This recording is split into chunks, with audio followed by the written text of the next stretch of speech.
Chapter 179. The texture was crisp and sweet. Luo Peishan felt that he liked it very much after chewing a few more mouthfuls.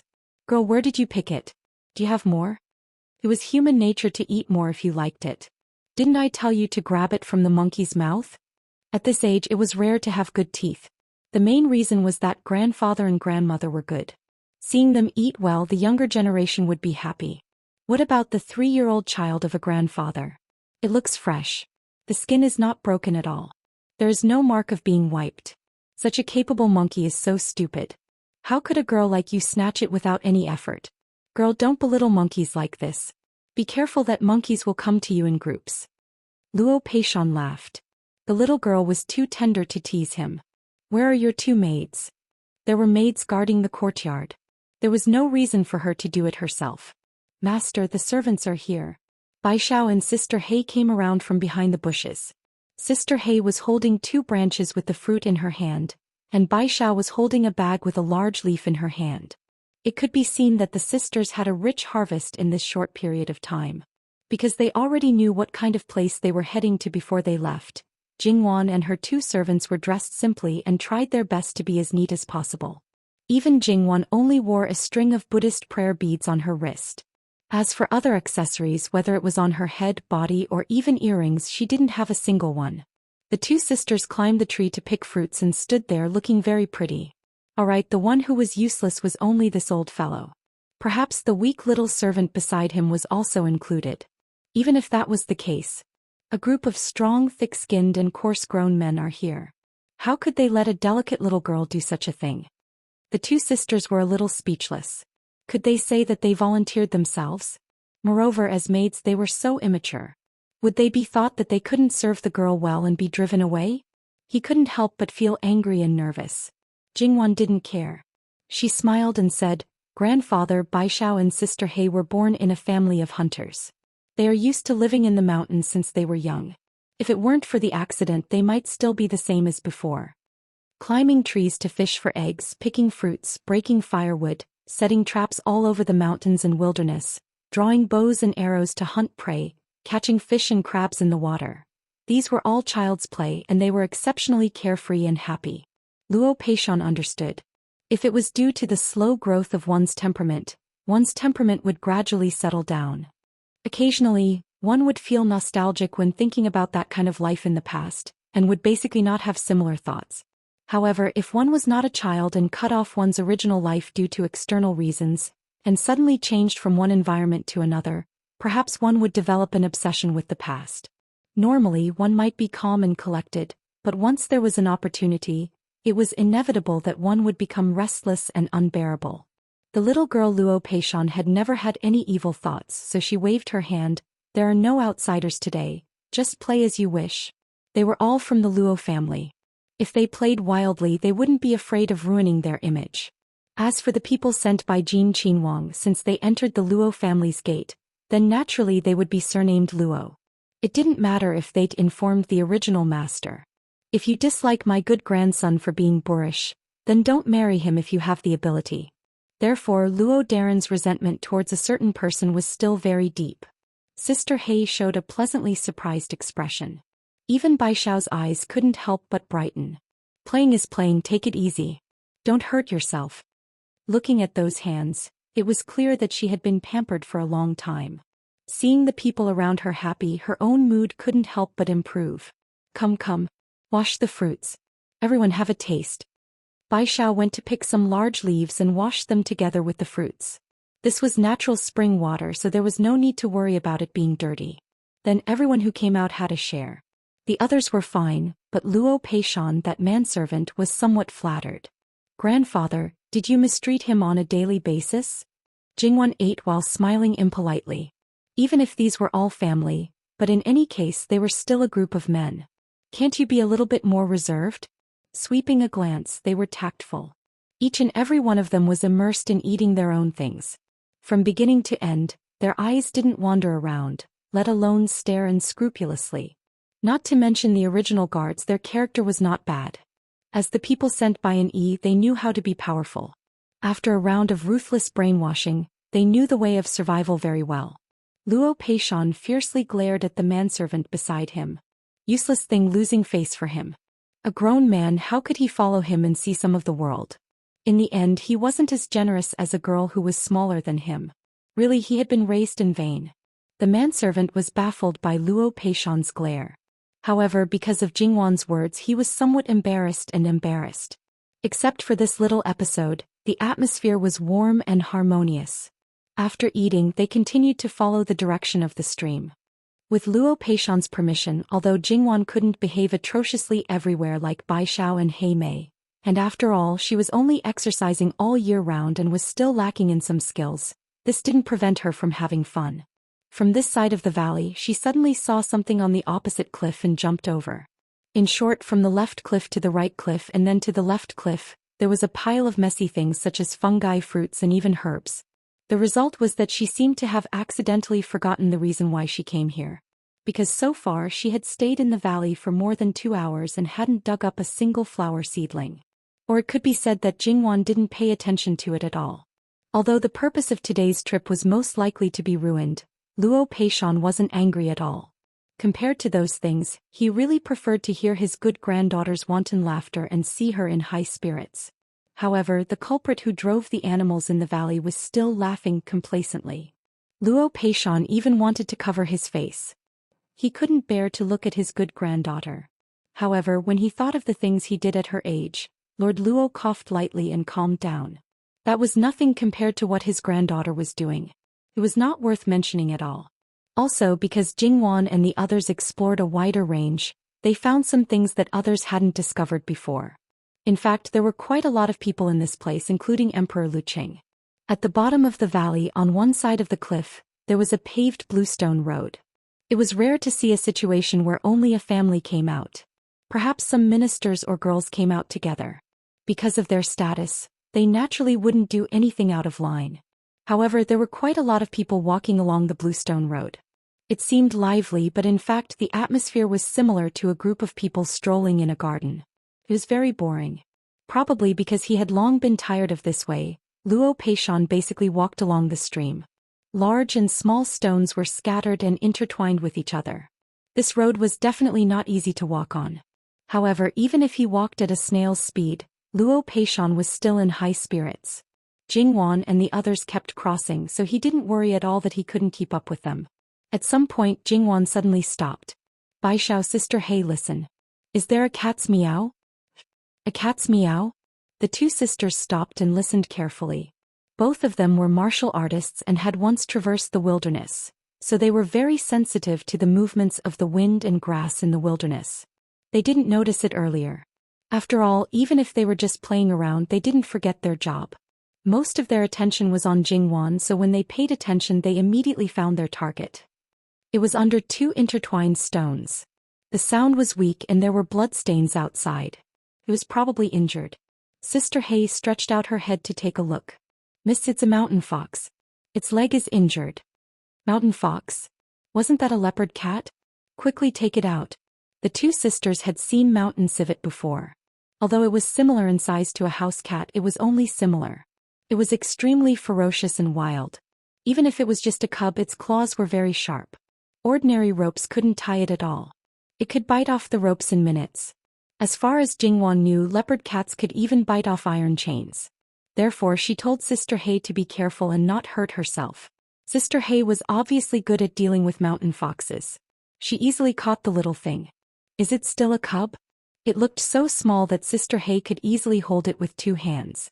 It was mainly silver gray. Its chest, abdomen, and the inside of the limbs were white. The spots were black. It looked furry and cute. However, although it was cute, it was very restless. Its claws were waving and it wanted to turn its head to bite. Unfortunately, it was useless. Its eyes were also exceptionally alert. It's indeed a cub. It's at most 2 months old. However, if it continues to struggle, the wound on its leg will burst open. Bai Xiao said, "What should we do? Is there no way to quiet it down?" Unexpectedly encountering such a little thing and seeing it suffer, she couldn't bear it. Moreover, Jingwan actually had a slight fur fetish. Miss, Sister Blackie and I have killed a lot of prey in the past, including mountain raccoons. Our father said that these little things are very intelligent. Those who have been hunters usually can't keep them alive. They even reject us when we get close. Jingwan understood. Although she didn't know the origin of this saying, Jingwan still tried to reach out and touch it. It was very amazing that it really settled down a lot. Moreover, its claws tried to reach out to Jingwan. Its small eyes also stared straight at her. Jingwan felt her little heart tremble slightly. She reached out to hold it. Sister Hei didn't refuse, but still controlled its claws to prevent it from suddenly hurting Jingwan. Jingwan was careful not to touch its injured leg. She held it with one hand and pinched its ear with the other. Then she moved her hand along its head and gently stroked its body. She even comforted it softly. It was really useful. Bai Xiao, go get some medicine and bandage its leg. Because they were out in the wild, the corresponding things were naturally well prepared. Jingwan kept comforting it. Perhaps it felt her kindness. The vigilance in its eyes faded little by little, and even its sharp claws were retracted. Jingwan was very surprised and asked Sister Hei to let go. Then, except for the injured leg, the other 3 legs were retracted into Jingwan's arms. It looked quiet and harmless. This mountain fox likes you very much. Jingwan smiled and her eyes curved. It was obvious that the little thing's dependence made Jingwan very happy. So happy. The sudden voice made Jingwan jump in surprise. But because of that familiar voice, Jingwan immediately turned her head. On the Bluestone Road less than 2 zhang away, there was a man dressed simply but still unbelievably handsome. His eyes were as bright as stars as he focused on Jingwan. Wangya, why are you also here? Li Hongyuan gently hooked his lips. Because you are here. Even though she knew what kind of person he was, Jingwan's heartbeat still couldn't stop speeding up, and her face was somewhat hot. His sweet talk skills were really maxed out. When he opened his mouth it was so unbearable. However, this bastard, he shouldn't be so flirtatious. Would it kill him to speak properly? He wouldn't die if he spoke properly because Jin Qinhuang was just telling the truth. He was sincere. Because Jingwan was here he came. Li Hongyuan took a few steps forward, crouched down at the edge of the Bluestone Road, and extended his hand to her. Jingwan hesitated for a moment before walking forward. The road was at the position of her chest. Wangya, how about you wait a moment?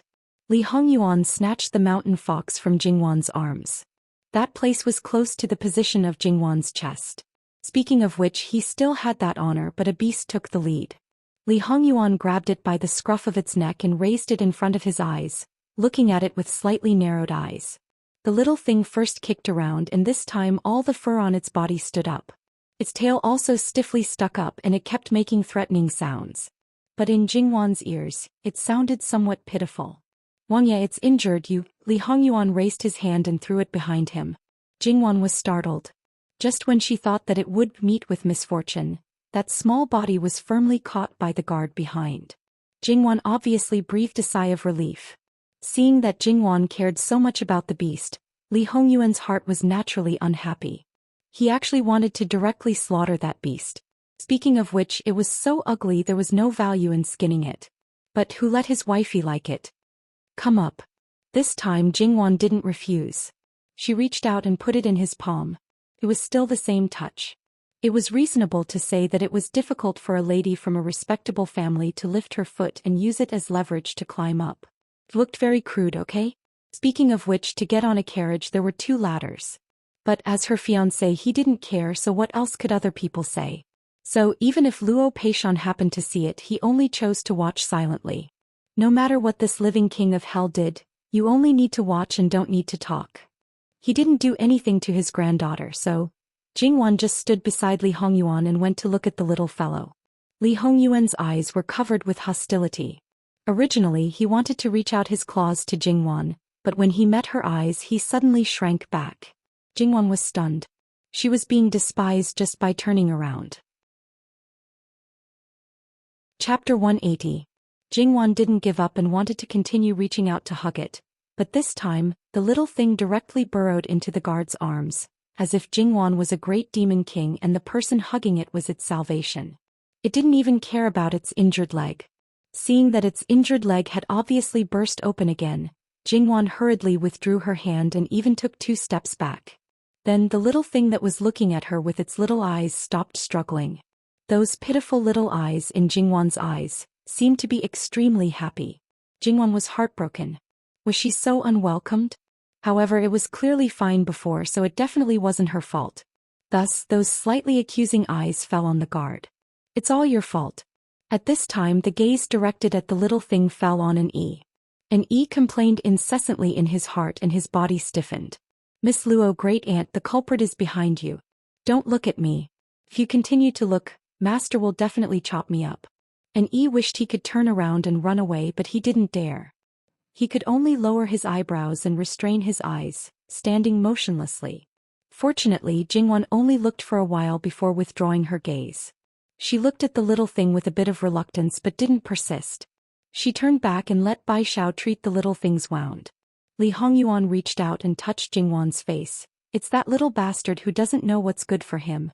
Jingwan avoided his hand and secretly rolled her eyes at him. There were so many people. Even if you were a prince, you should follow the rules. Her grandfather was still watching from the side. Moreover, once this kind of matter was exposed, the one whose reputation would always be damaged would only be the woman. Even if this matter was not known to outsiders, she felt that this matter shouldn't be known to outsiders. Li Hongyuan didn't push his luck and withdrew his hand. If you like it, I'll get someone to get it for you from other places. Kittens and puppies, any breed is fine. If you want something else, it's also not a problem. I remember that there's a kind of sweet fox in the northern snowy mountains. Its whole body is snow white and has a strange fragrance. If you want to raise a fierce one, tiger or leopard, Your Highness. Jingwan opened her mouth to interrupt him. It's just fate that allowed me to meet this little fellow. Once it recovers, I will naturally release it back into the wild. I will only treat its wounds and will not bring it away. She was not a beast tamer, she could not afford to raise a tiger or a leopard. She was not a beast tamer, she could not afford to play with these big pets. Li Hongyuan understood what Jingwan meant. Even if she liked someone, she didn't want to forcefully change someone's fate, even if it was just an animal. This kind of heart was actually somewhat incompatible with the majority of the people at present.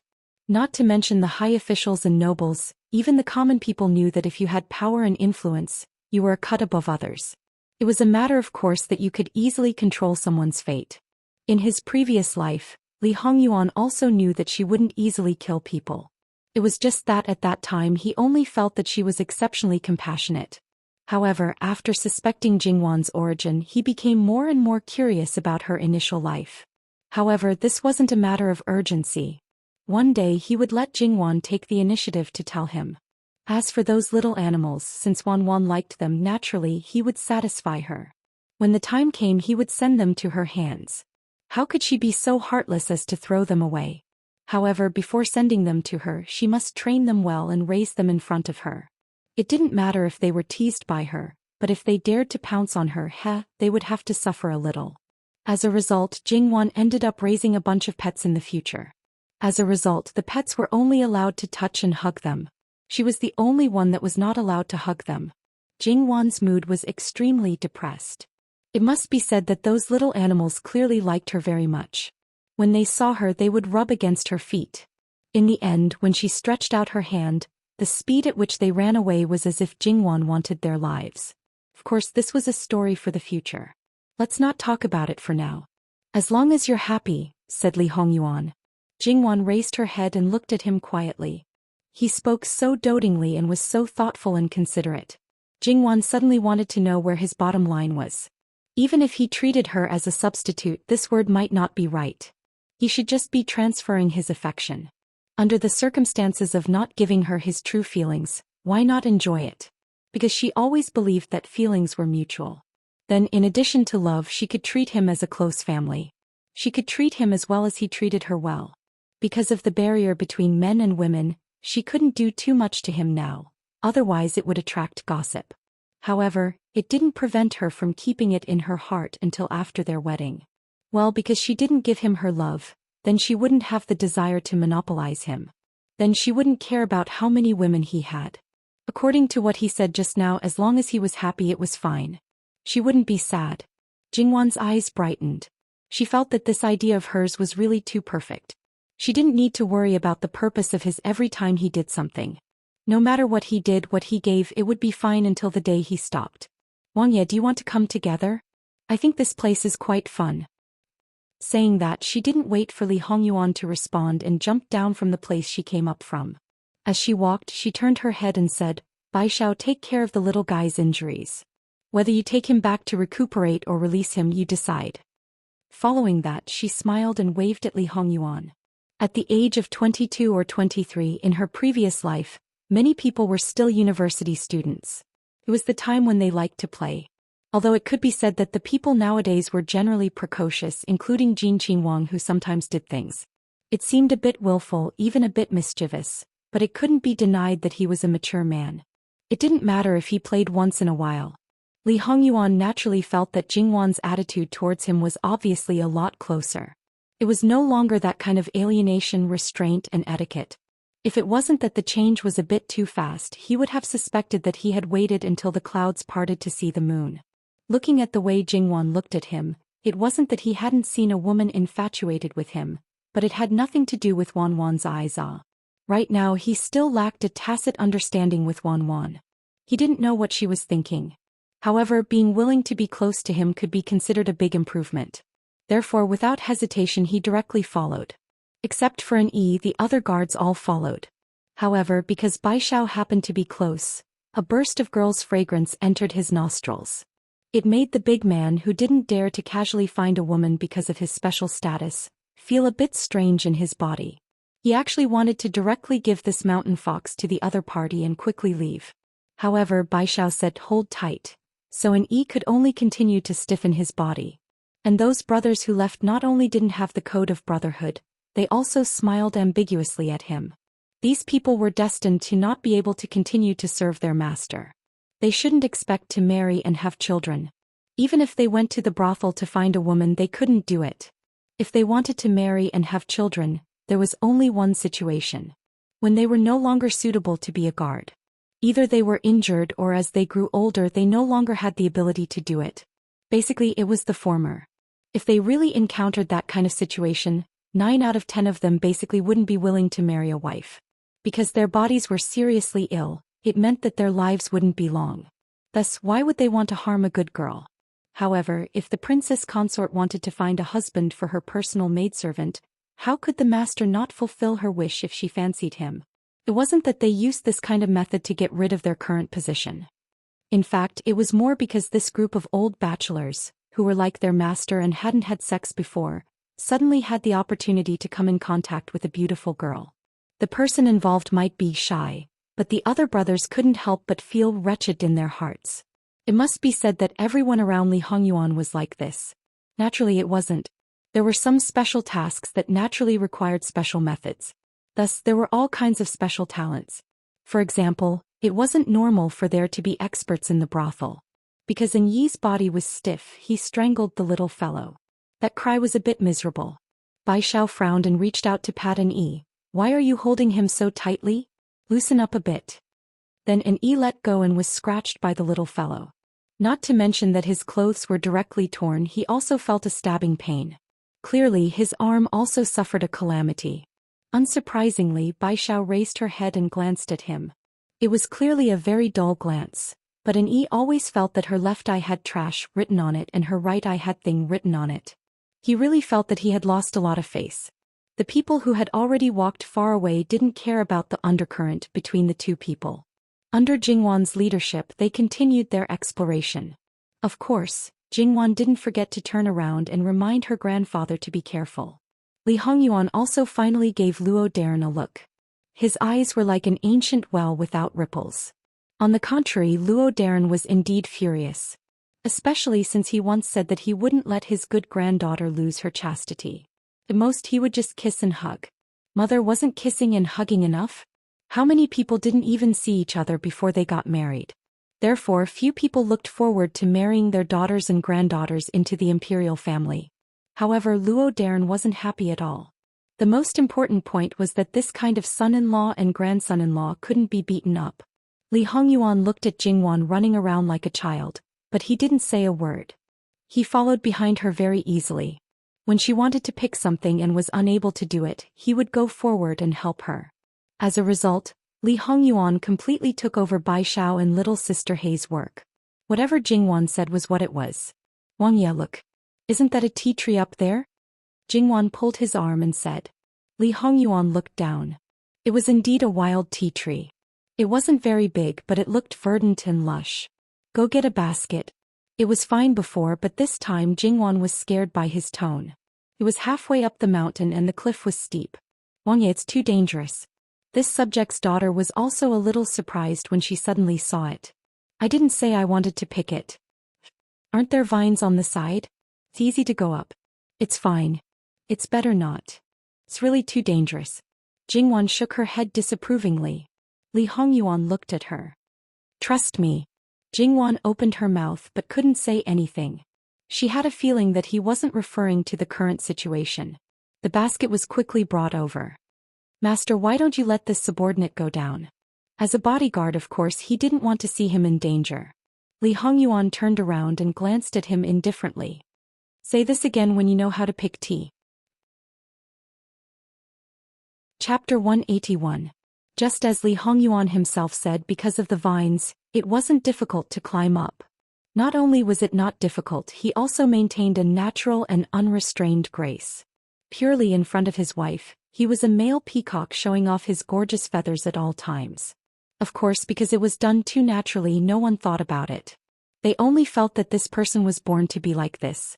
That tea tree was on a protruding rock and there should be a lot of soil on it. As long as one went up and was careful, there shouldn't be any hidden danger. However, even so, it still made people tremble with fear. There was no other way. The other party's identity was too honorable and couldn't tolerate the slightest bit of mishap. Wang Ye, be careful. Jingwan couldn't help but remind him from below. Li Hongyuan smiled. Don't worry. Then he waved his hand and the bodyguard threw the basket up. Li Hongyuan acted very quickly. For the time being, they still couldn't see the quality of the tea leaves. But based on his technique, it really looked like something. Jingwan couldn't help but think, was this really Wang Ye? And his bodyguard more or less had the same thought. Luo Peishan, who rushed over later, was also a little confused. Who could tell him what was going on? I just saw that there was a wild tea tree above, so... Jingwan explained rather helplessly. So, a single word from my dear grandson and you, Prince, are willing to risk your life to fulfill it? Should he blame him for not cherishing himself and causing trouble for others, or should he be gratified that he cared so much about his good grandson? Looking at the prince who was quietly looking up to pick the tea, even if Jin Qinhuang had a notorious record, but to sincerely do this, there should be very few women who wouldn't be moved. Alas, a grown girl can't be kept at home. Wang Ye, be careful. Jingwan suddenly took 2 steps forward and exclaimed. His bodyguard also uniformly moved forward, as if preparing to be a cushion. Luo Peishan subconsciously raised his head. Someone seemed to have slipped and his body swayed. If his endurance was slightly weaker, there really was a danger of his heart exploding. Your Highness, why don't you come down first? Jingwan tried to persuade him. Good girl. Come down when you're done. It's not much, just a little while. I didn't pay attention just now.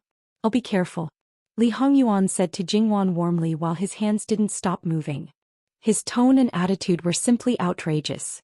Jingwan decided that when he came down she must hold him firmly. She did not believe that he would do something that would stimulate people's hearts. It was tiring to meet such a willful and reckless person. Fine, since she was the cause, she chose to shut up. Jin Qinhuang refused to come down, so he could only wait for him to finish picking, and then use the vines to put down the basket. The one who knew more about tea here was Sir Luo, because he had been an official in the area where tea was produced. He knew the whole process of making tea very well and he could be considered an expert. Using his hands to pick up a few tender tea tips, he was already prepared to see a pile of too horrible to look at tea tips. But the truth was the complete opposite. Not only were the tea tips similar to each other, they were just right, and the technique was also completely correct. Seeing that Jin Qinhuang had already come down, Luo Peishan's eyes were a bit subtle. The truth was, there was nothing that a certain person couldn't do. He not only knew how to do it, he also did it very well. Therefore, when it came to pleasing the Luo family's third young lady, everyone else had to step aside. Seeing that Jin Qinhuang had safely landed, everyone breathed a sigh of relief. Your Highness, quickly go wash your hands, Jingwan said. Li Hongyuan naturally nodded his head in response. Then Luo Peishan came back to his senses. Looking at his grandson again, his eyes were a bit subtle. How difficult it was to deal with Jin Qinhuang, these people were very clear. Lu Qingdi as his father had a headache, but in front of his grandson he was so obedient and well-behaved. Then one day would his grandson be able to tie up this living king of hell? Getting rid of the number one scourge for Qi Yuan, it was truly a cause for celebration. No, Luo Daren hurriedly shook off the thoughts in his mind. Luo Peishan picked up a tea tip and put it in his mouth, chewing it. He could almost conclude that the final product of this wild tea would be comparable to the best tea. Then he looked up at the tea tree, somewhat eager to move. If this tea was cultivated, would there be a new kind of tea? But when he thought about how some things would not be the same if they were changed, he dispelled this idea. After that, Jingwan, as she thought before, pulled Li Hongyuan and didn't let him do anything that specifically challenged people's hearts. But fortunately after that, at most it would be climbing the tree. This point Jingwan felt that even she could do it. With Li Hongyuan's guards, even if Bai Xiao and He Mei wanted to do something, it would be snatched away before they could do it. The two sisters couldn't play properly and expressed their unhappiness. Jingwan, on the other hand, felt like she was watching a play. Wangye, these guards of yours don't seem to be right all. Their vigor was a bit excessive. Small things like sesame seeds, they would scramble to do it. There was even a tendency to fight. Li Hongyuan, on the other hand, was very leisurely. A grown man can't be kept at home. If he stays, he stays, he stays, and if he stays, he will become an enemy. Jingwan stumbled and almost fell. She looked strangely at Li Hongyuan. A certain person even nodded as if he was serious. Jingwan really wanted to say, Wangye, you're nodding carelessly, do you really understand what I mean? However, when she looked at the guards who were almost petrified because of Li Hongyuan's words, she suddenly felt that these guards of Prince Jin were really miserable. Then she inexplicably followed Li Hongyuan's words and looked at Bai Xiao and He Mei. She had two beautiful maids and there were a few others who didn't come with her. If there were no accidents, she would get married after her coming-of-age ceremony next year. It was not that the Luo family didn't want to keep her, but a certain prince had already become a young man. Before that, only Qingzhu would get married. Moreover, if he didn't like anyone, Qingzhu would also be part of the dowry. In fact, it was a good choice for the mistress's dowry made to marry her husband's capable men. For the mistress, it was also one of the ways to gain a firm foothold. However, as the prince's guards, most of them were of good birth. Would they marry a maid who was born a slave? Qi Yuan also clearly stated that people of good birth and low birth were not allowed to marry. Even if their slave status was removed before they got married, they would still be looked down upon most of the time. Isn't it a good match for you to marry your personal maid to one of my subordinates? Wang Ye is joking. Li Hongyuan smiled noncommittally. This group of people under him, if he really let them marry the people around Wanwan, he was afraid that they would fight over it. Which one of them didn't know that Jingwan treated the people around her well? When Wanwan entered Jin Qinhuang Fu, she was the one who held the absolute power. Not to mention the head maidservants who served close to her. Even the second and third ranked maidservants would fight to marry her. Of course, those people wouldn't be those close to him fighting over her. In such a big Jin Qinhuang Fu there were hundreds of servants. There are too many monks and too little gruel. Be smart, don't say that I, as your master, didn't give you a chance. The group of guards looked at each other in dismay. Then what their master meant was right? Thus after that, Bai Xiao and He Mei's sides were not quiet anymore. Jingwan's mouth couldn't help but twitch. Were these really the group of guards with a poker face? They were clearly amusing people who were trying to curry favor, okay? Jingwan actually wanted to say, why didn't you learn a few moves in front of your master? Wang Ye, the maids by my side are also young and fair ladies. Don't worry, they know what they are doing and won't do anything overboard. Now they are all on the same side so they won't damage their reputation and won't implicate you. Luo Daren suddenly snorted, like master, like subordinate. They are of the same origin. Li Hongyuan was very thick-skinned. Ben Wang's subordinates act like outsiders, so Ben Wang doesn't need to mingle. Speaking of which, Lord Luo was originally quite happy, but ever since a certain someone appeared, he felt that it was incomparably painful to the eyes. Even if that certain someone did not do anything to his good grandson at his age, he still felt embarrassed, and this was with him. Then without the Luo family's elders, how much would his good grandson be bullied? Jingwan was embarrassed. She glared at Li Hongyuan, opened her mouth and sent him 2 words with her lips. Shut up. Plus come here. Grandfather can't walk anymore. Help grandfather. Knowing that it was an excuse, Li Hongyuan glanced at the servant who was in charge of serving him. However, Jingwan quickly tugged at him. Her meaning was obvious. Shut up, shut up. Then she quickly walked to Luo Daren's side and held his arm. Luo Daren glanced at Li Hongyuan with some pride. His expression was so good that Jingwan saw it and couldn't help but twitch the corner of her mouth. He was like a child who had won a candy fight. It was not ordinary childish. Luo Daren's image. Even so, there was still someone causing trouble. Say, I can keep it for a while, but I can't keep it for a lifetime. I can keep it before marriage, but can I keep it after marriage? His casual words made Luo Daren so angry that he almost vomited blood. He almost couldn't control his temper and spat. However, if Luo Daren was angered, even if he was a prince, he would not let it go so easily. Then Luo Daren's sage's teachings was activated again. After speaking for a long time, he saw that Li Hongyuan seemed to be speechless like the others. He stroked his beard proudly. Jingwan didn't know what words to use to describe it. However, according to her little understanding of a certain someone, it was impossible for him to be finished like this. Even if he was temporarily defeated, he would probably find another way to make up for it. However, it was obvious that everyone had underestimated Li Hongyuan. Is Luo Daren done? Then it's this prince's turn to speak. Thus, in the same way as Luo Daren, he cited the classics, the words of the ancient sages, and added his own fallacies. It was a long and eloquent speech without any repetition. Whatever Luo Peishan reprimanded him just now, he returned it 3 times over. Those who didn't know would think that he was a famous scholar, or the very young, handsome and confident kind. You. Luo Daren pointed at him with a trembling finger. This bastard hid it too well. It was fine if he was scheming, but his knowledge was also so good. How could he let others live? Chapter 182. Jin Qinhuang expressed that if he didn't want people to live, there really weren't many who could survive. The defeated Luo Daren was a bit dejected and didn't want to continue moving forward. Looking at Jin Qinhuang's group, he was annoyed. In any case, they had been out for a long time, so they might as well return home. With Luo Peishan and a group of people who didn't want to do it, Li Hongyuan also couldn't get close to Jingwan. Thus, it didn't matter if they went back now. Moreover, if Luo Peishan wanted to go back, Wan would definitely listen to him and not listen to him. This was probably something that made a certain someone very dissatisfied. But there was no way to forcefully change these. It could only be done slowly, step by step. One day a certain someone would make his heart say, "Listen to husband."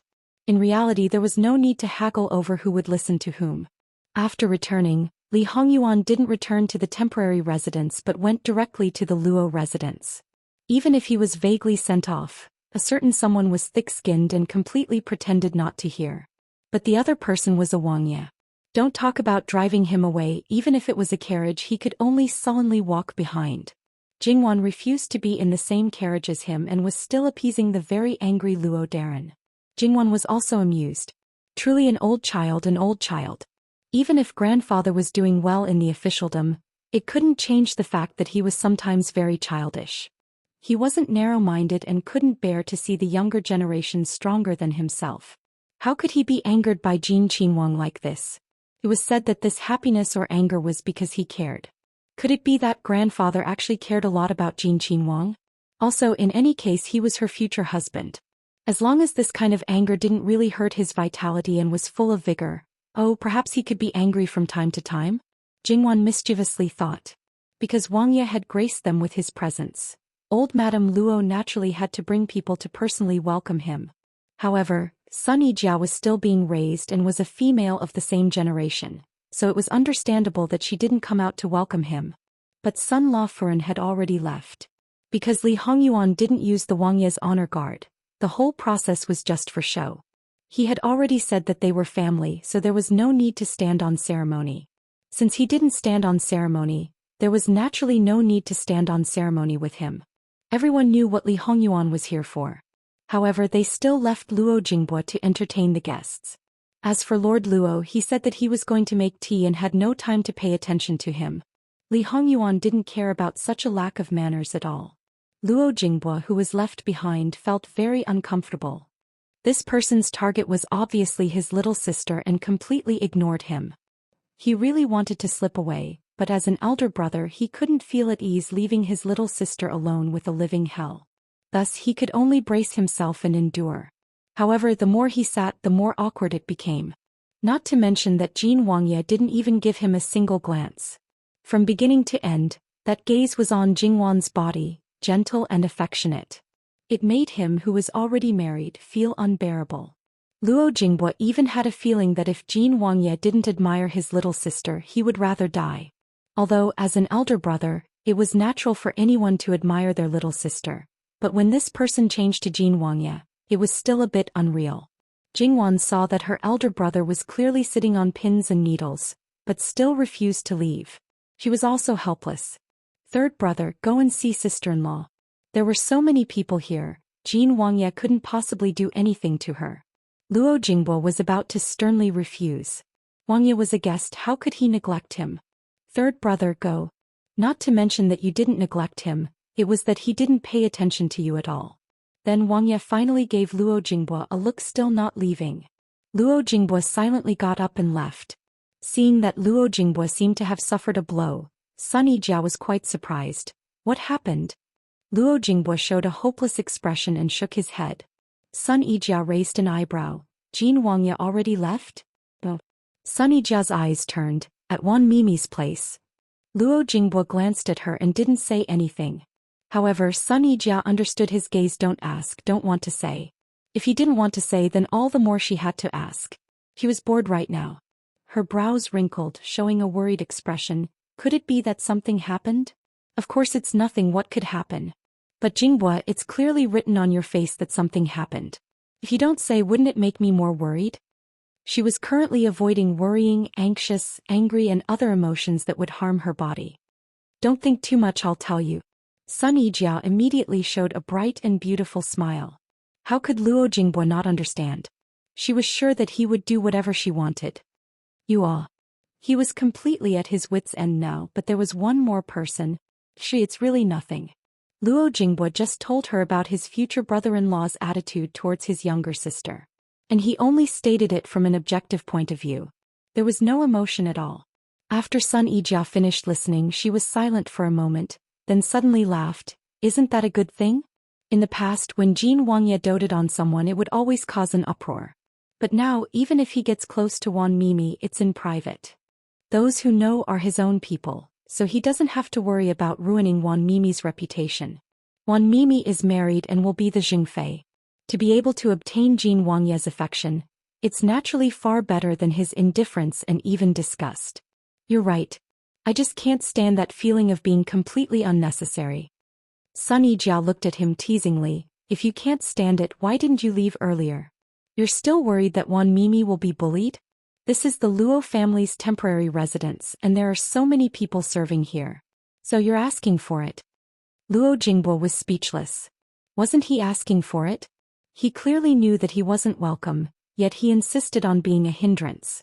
Didn't he see that his grandfather, the head of the family, had already slipped away? No matter what, he didn't have the qualifications to entertain the Wangye. Now that he thought about it, his grandfather wanted him to stay. It wasn't to let him entertain guests at all, but more to cause trouble for Jin Wangye. Grandfather Darren, you clearly know that it's a pit that you don't want to step into, but you shouldn't push your own grandson inside. In the end, Li Hongyuan wouldn't let Jingwan lose face in front of the servants. So even if his heart was extremely eager, his words and actions always restrained themselves and abided by etiquette. Sometimes he still felt that the days were passing too slowly. Thus, after the meal in the Luo family, Li Hongyuan returned to his own residence. That's right, he didn't live in the temporary residence. Among the princes, only he had his own courtyard in the temporary residence and his own residence outside the temporary residence. These two places were naturally properly taken care of. Outside the gate of the residence there was a carriage parked. Although there was no sign, but the subordinates still recognized it at a glance. It was the Ruan family's carriage. Li Hongyuan heard this from inside the carriage, but his eyelids didn't even lift. There was no need for him to say it, the subordinates already knew what to do. After all, this was the Wangye's residence. It wasn't a place where any random cat or dog could stay. Just as they were about to drive them away, the person in the carriage had already come down and walked straight towards Li Hongyuan's carriage. Obviously, it was a woman wearing a veil, but she carried a baleful aura that made Li Hongyuan's bodyguards somewhat fearful. They looked at each other in dismay. This Yuan family's woman wasn't crazy, but instead she was like a malicious spirit preparing for revenge. Should it be said that she was worthy of being a woman who dared to fearlessly like the person that others avoided? However, when strength and courage matched, it was called arrogance. Having courage without matching strength was called foolishness. Logically speaking, when a minister with great power clashed with a powerless prince, the prince would usually be the one to retreat. However, this rule didn't apply to Li Hongyuan. When Wan Fengfei was still one zhang away from the carriage, she was stopped by a bodyguard. "Miss, please leave quickly." Wan Fengfei, however, had a cold look. She didn't care and forced her way forward. The bodyguard directly pulled out a knife and placed it on her neck. It was slightly painful. She didn't need to touch it to know that there was definitely blood. It was obvious that if she dared to take another step forward, she would die on the spot. She was very clear that in the current situation, even if she was really killed, she would only die in vain. Because as long as she was casually accused of a crime, her parents wouldn't be able to avenge her. Moreover, if she lost her life, what was the point of revenge? Today she just wanted to confirm one thing, not to throw away her life. She wanted to live and live well. However, her heart, which had long been eroded by evil spirits, no longer had the slightest concealment. "Li Hongyuan, how dare you?" The knife unrestrainedly went down a bit. However, she didn't have the same confidence as before when facing Li Hongyuan. She hated him so much that her teeth chattered. This subject only has one thing that she doesn't understand and wants to ask Prince. As long as Prince gives this subject an answer, this subject will immediately leave. After a long while, a voice finally came out from the carriage. There was only one word: scram. Wan Fengfei clenched her fists. One must know that the injury on her palm hadn't healed yet, but she didn't seem to feel any pain. "If this subject doesn't get an answer, I won't die in peace." Li Hongyuan finally showed mercy and came out of the carriage. He looked at her condescendingly without the slightest emotion, as if he was looking at an insignificant insect. "Whether you die or not, what does it have to do with this prince?" Although she had long realized that she had no place in his heart, when he said these words, her heart still hurt to the extreme, as well as the hatred that went deep into her heart. Although her love for Li Hongyuan might not be pure, it couldn't be denied that he was the only man who moved her heart. Since he was the only one, it was naturally engraved in her heart. Looking at that incomparably handsome face, that cold aura, just looking at it seemed to make one's heart beat faster. This man was dissolute and fond of beauty, but in fact he wasn't a warm person. Under normal circumstances he was very cold to people, even to the point of being taciturn. She originally thought that he would be like this for the rest of his life. Even if there was a change, it would be her who made him change. However, she saw that he was like an ordinary man who was gentle to the woman he admired, but that person wasn't her, not her. Wan Fengfei suddenly laughed sinisterly. "This subject's daughter won't die in peace. I'm afraid that I will become a malicious spirit, and then pester a slut named Luo Jingwan day and night."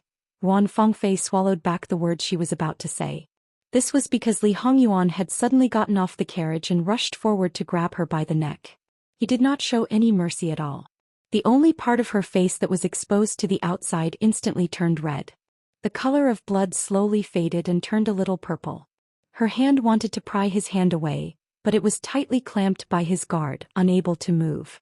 The shadow of death had never been so close to her. She suddenly regretted it. Against this man she had no chance of winning, so why did she come looking for him? Wasn't it a question that was like a fishbone in her throat? Could it be more important than her life? The sound of horse hooves was abnormally hurried. Your Highness, please be merciful." The old and young couple almost crawled out of the carriage. With Li Hongyuan's guard stopping them, they could only kneel on the ground and kowtow several meters away. Li Hongyuan used a little more strength. "Do you think that if you die, you will have the chance to become a ghost? Even if you have that ability after dying once, this prince naturally has a way to make you die a second time and die very thoroughly." Wan Fengfei couldn't say anything for a while. She just stared fixedly at Li Hongyuan, her mouth opening and closing, letting out an inaudible low and hoarse voice. "You have been using me to get rid of your fiancés? So what? If you didn't have this little bit of value based on your buzzing around this prince like a bedbug, would this prince let you live until now? Just for that woman from the Luo family? Li Hongyuan, how dare you, how dare you? Wan Fengfei's eyes were red and her voice was hoarse and unpleasant to the ears. Because she was shouting with all her strength, she felt a burning pain. Li Hongyuan paused for a moment and his eyes were filled with hostility. You're not that stupid. Wan Fengfei shivered. No matter how powerful a ghost was, it was still a ghost. How could it be compared to the king of hell? Stop joking. However, he admitted it. He admitted it was all for that woman. Who was he lying to? This matter started a few years ago. At that time they didn't have any interactions at all. That slut was not even 10 years old. If you don't like those women, just say it. If you don't want to marry them, just say it. In order to provoke me, you go along with my words. Why didn't you listen to me? Wan Fengfei was still so self-righteous. Li Hongyuan moved closer. This prince is telling you, this prince won't take your life so easily. Everything is just the beginning. But you don't commit suicide because you can't bear it. He threw Wan Fengfei away and stretched out his hand. Eunuch Mu, who had been waiting respectfully at the side, hurriedly handed him a brocade handkerchief. Li Hongyuan carefully wiped his hand and then threw it away. It happened to fall on Wan Fengfei, who was lying on the ground. Lord Wan, please take care of your daughter. She is already Uncle Zhong's woman. Not only is there a difference between men and women, but she can also be considered half of this prince's elder. It's fine if she lost her chastity, but if she also messed up her morals, she can find anyone to blame, but don't put it on this prince. Wan Ruizhong knelt on the ground and shivered. He was angry and perhaps resentful. I've already said that she's a restless person. She's already made a scene in the capital and it's the same today. She doesn't take good care of herself but runs out all day. Perhaps I should remind Uncle Prince Zhong to send someone to properly train her. Even if she's a side consort, she's still half a daughter-in-law of the imperial family. With her like this, even if your Wan family doesn't find it shameful, the Li imperial family won't allow her to tarnish it. Chapter 183. Li Hongyuan flicked his sleeves and entered the door. The door closed with a bang. Then his carriage was also taken away. Madame Wan quickly went forward and helped Wan Fengfei up.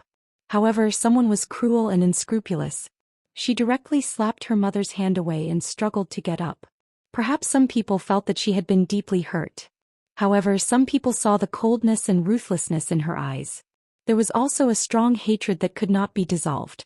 Not only towards Li Hongyuan, but also towards her parents. She hated them for being unable to protect her, let alone avenge her. Wan Rui, who stood up a step later, held his breath. His daughter had been humiliated like this. It was natural for her to hate. However, when she vented her anger on her own mother, how cold was it? When he thought of the suffering she had suffered, he felt extremely distressed. However, when he saw the people around him pointing and thought of the other children and grandchildren's complaints, it caused the whole family to be restless. One of his granddaughter's engagement was broken off and the other few who were discussing marriage disappeared. He washed his face with tears all day long. His daughter-in-law felt distressed for her daughter and was also sad all day long. Originally, he also wanted to take this opportunity to come out and relax and temporarily avoid it for a period of time. After all, there were only a few people who could come to the summer palace. Therefore, there were also many people who came out of the Wan family. Who would have thought? Since the night before yesterday, the haze that shrouded the family, even he, the head of the family, began to be unable to suppress it. Before coming out, his eldest daughter-in-law led his daughter-in-law and even disregarded their status and requested to separate from the family. Just because of Wan Fengfei as the daughter-in-law and granddaughter-in-law of the Wan family, they were not even welcomed by their maternal family. The meaning was very clear. Don't bring the child back, lest she lead the maternal family astray. They made it clear to him in tears that they could either separate from the family or collectively hang themselves in front of the Wan family's gate. In the past, the Wan family was praised by everyone as a harmonious family. Now he was not dead yet, but they were beginning to fall apart. In the face of their threats, he was also angry. However, he could not vent his anger on them. When the atmosphere was stiff, a servant came to report that Wan Fengfei had been out for more than 2 hours. Because she had not returned, they were really worried that something had happened to her. They had no choice but to brace themselves to report. At that time, what they said, she was not in good health, yet she still ran around everywhere. This was the reason why she had caused so much trouble. Outsiders said that she was not content with her family. What was wrong with that? At this time she still went to find a man. Juan Ruiz Hong naturally knew what the following words were. For the first time he revealed such a frightening gaze. That daughter-in-law swallowed her words back. However, when she met his gaze she was not afraid. She even revealed a mocking smile with resentment. If one paid a little attention, there was more than one who had this kind of gaze. For the first time he realized that in this family, perhaps it was not as harmonious as he thought. The whole family, big and small, did not respect his stepwife as much as he thought. They loved his youngest daughter. The hatred in their eyes was not formed overnight. If they really held her in the palm of their hands after the incident, they would not be so cold as to put all the blame on her. Even if it was only jealousy of Feng Fei's favor, it would not be just hatred at this time. Juan Ruiz Hong was not stupid. The seeds of resentment had been buried long ago. It was only because of this incident that it burst out. Was it that the Juan family's backyard was similar to other families? It was just that he did not know. But it was not the time to explore this question. Feng Fei was not looking for anyone else. It was Jin Qinhuang. Why did she not give up until now? If her heart was not tied to Jin Qinhuang, how could she get to this point today? Although some things did not seem to be related to this, Juan Ruiz Hong always felt that the source was here. Moreover, until now he did not know what happened the night before. Every time he mentioned it, his daughter would immediately cry like a pear blossom bathed in rain. His wife would also cry, saying that his daughter had been hurt so much that he should not let her remember those things. After 1 or 2 times he could only choose to give up. Moreover, because he felt that the matter was strange, it was not good to go to Zhong Qinhuang to reason. This kind of thing, if it continued, the one who would suffer losses would only be their family. Even when Juan Ruiz Hong first entered the officialdom, he had never felt so tired. But in the end, she was the pearl of his palm that he held in the palm of his hand for more than 10 years. How could he bear to give up just like that? Let's go back first. Should he be glad that he was still the Grand Secretary of the Cabinet, still in a neutral position and did not have too many enemies? Otherwise, his situation would not be much better than the rest of the family. Feng Fei, let's go home first. Old Madame Juan persuaded. Feng Fei still avoided her hand. Looking at her parents' gaze, it was like looking at an enemy. Why care about me? Wouldn't it be better to let me die? Juan Ruiz Hong suddenly burned with anger and directly slapped. Since you want to die, then go die. When this person slapped and said those ruthless words, and then saw the other party covering his face with an expression of disbelief, he seemed to realize what he had done in hindsight. His hand trembled, his lips squirmed. The scene was silent for a few breaths. Suddenly he flicked his sleeves and left. Juan Ruiz Hong was a qualified scholar official. He would dote on his wife and daughter.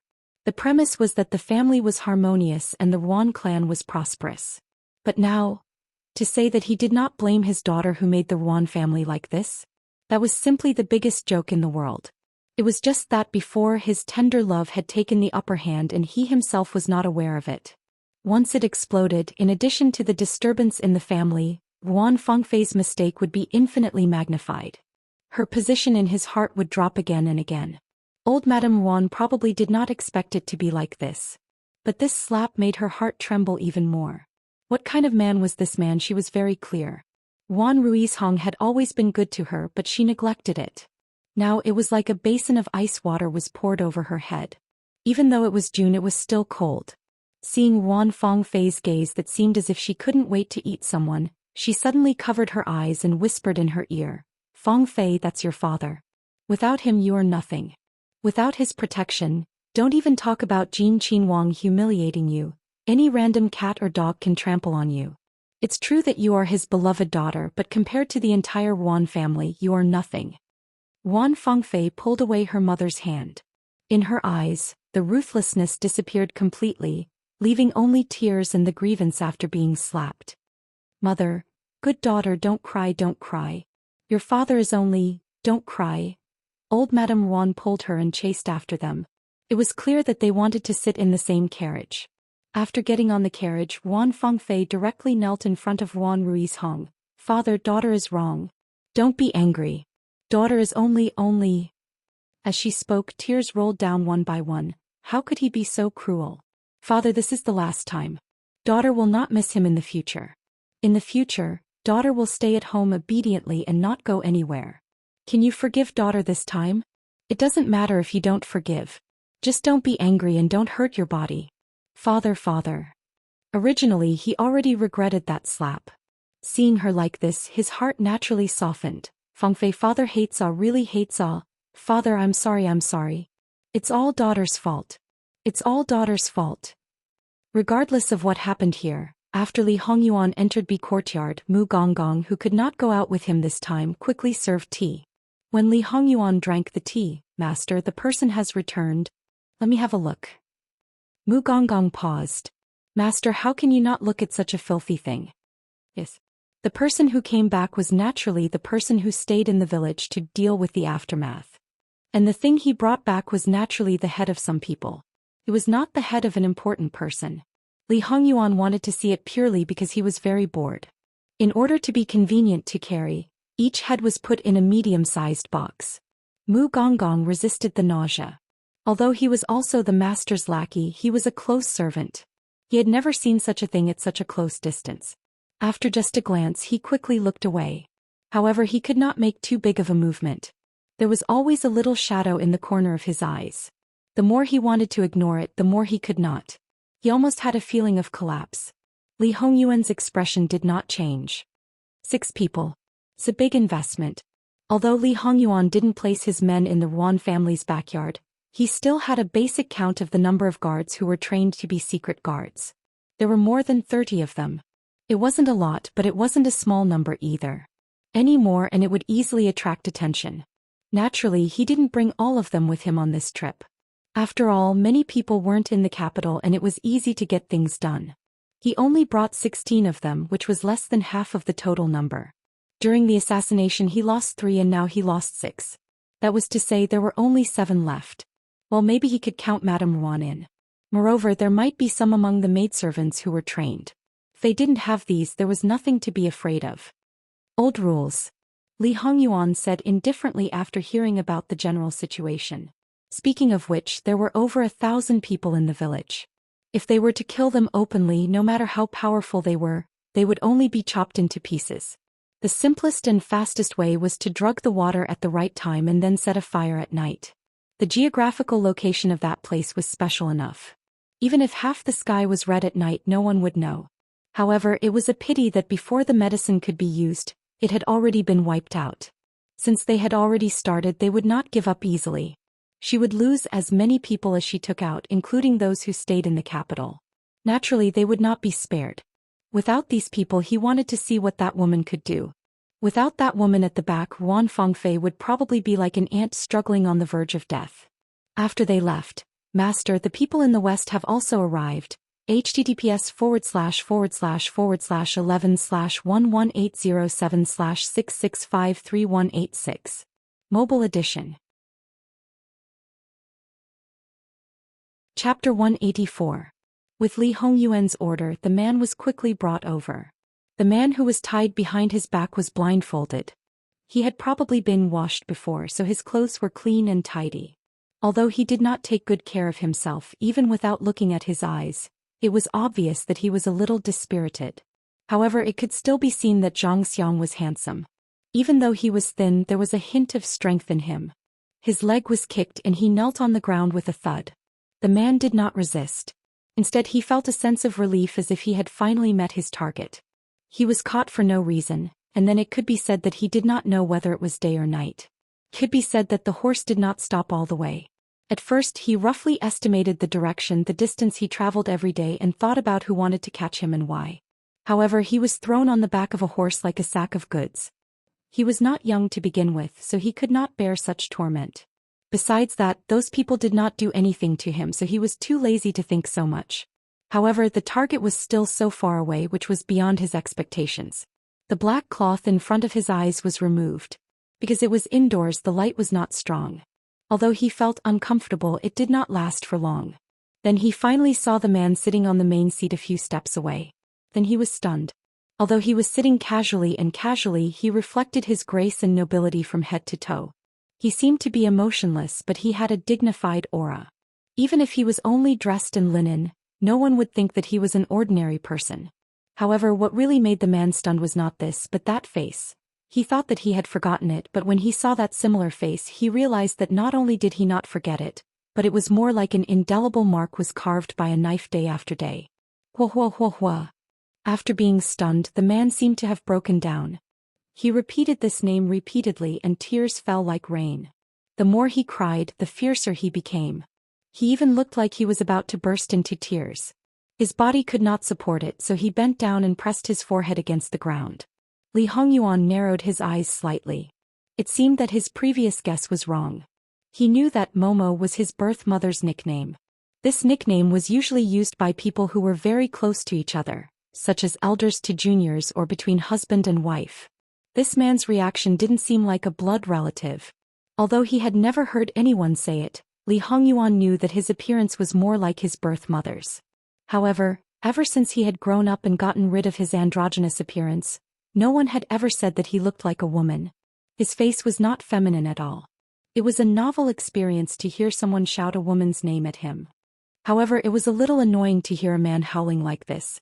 Li Hongyuan waved his hand and the man was carried out.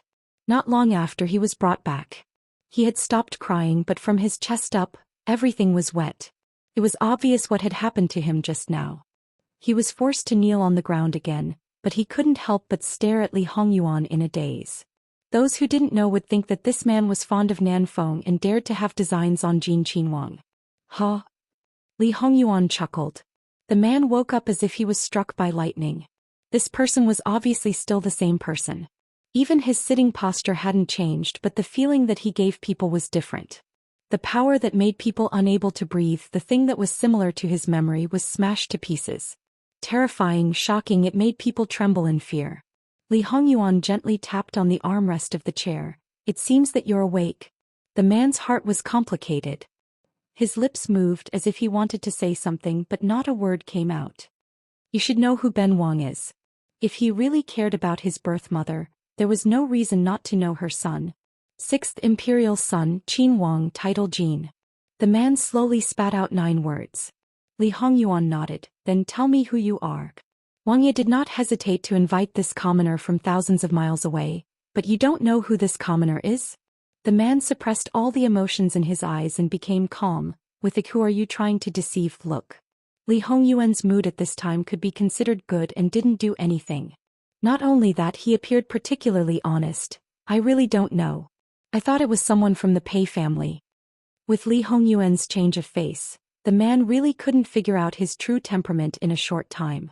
However, he didn't know what he was thinking.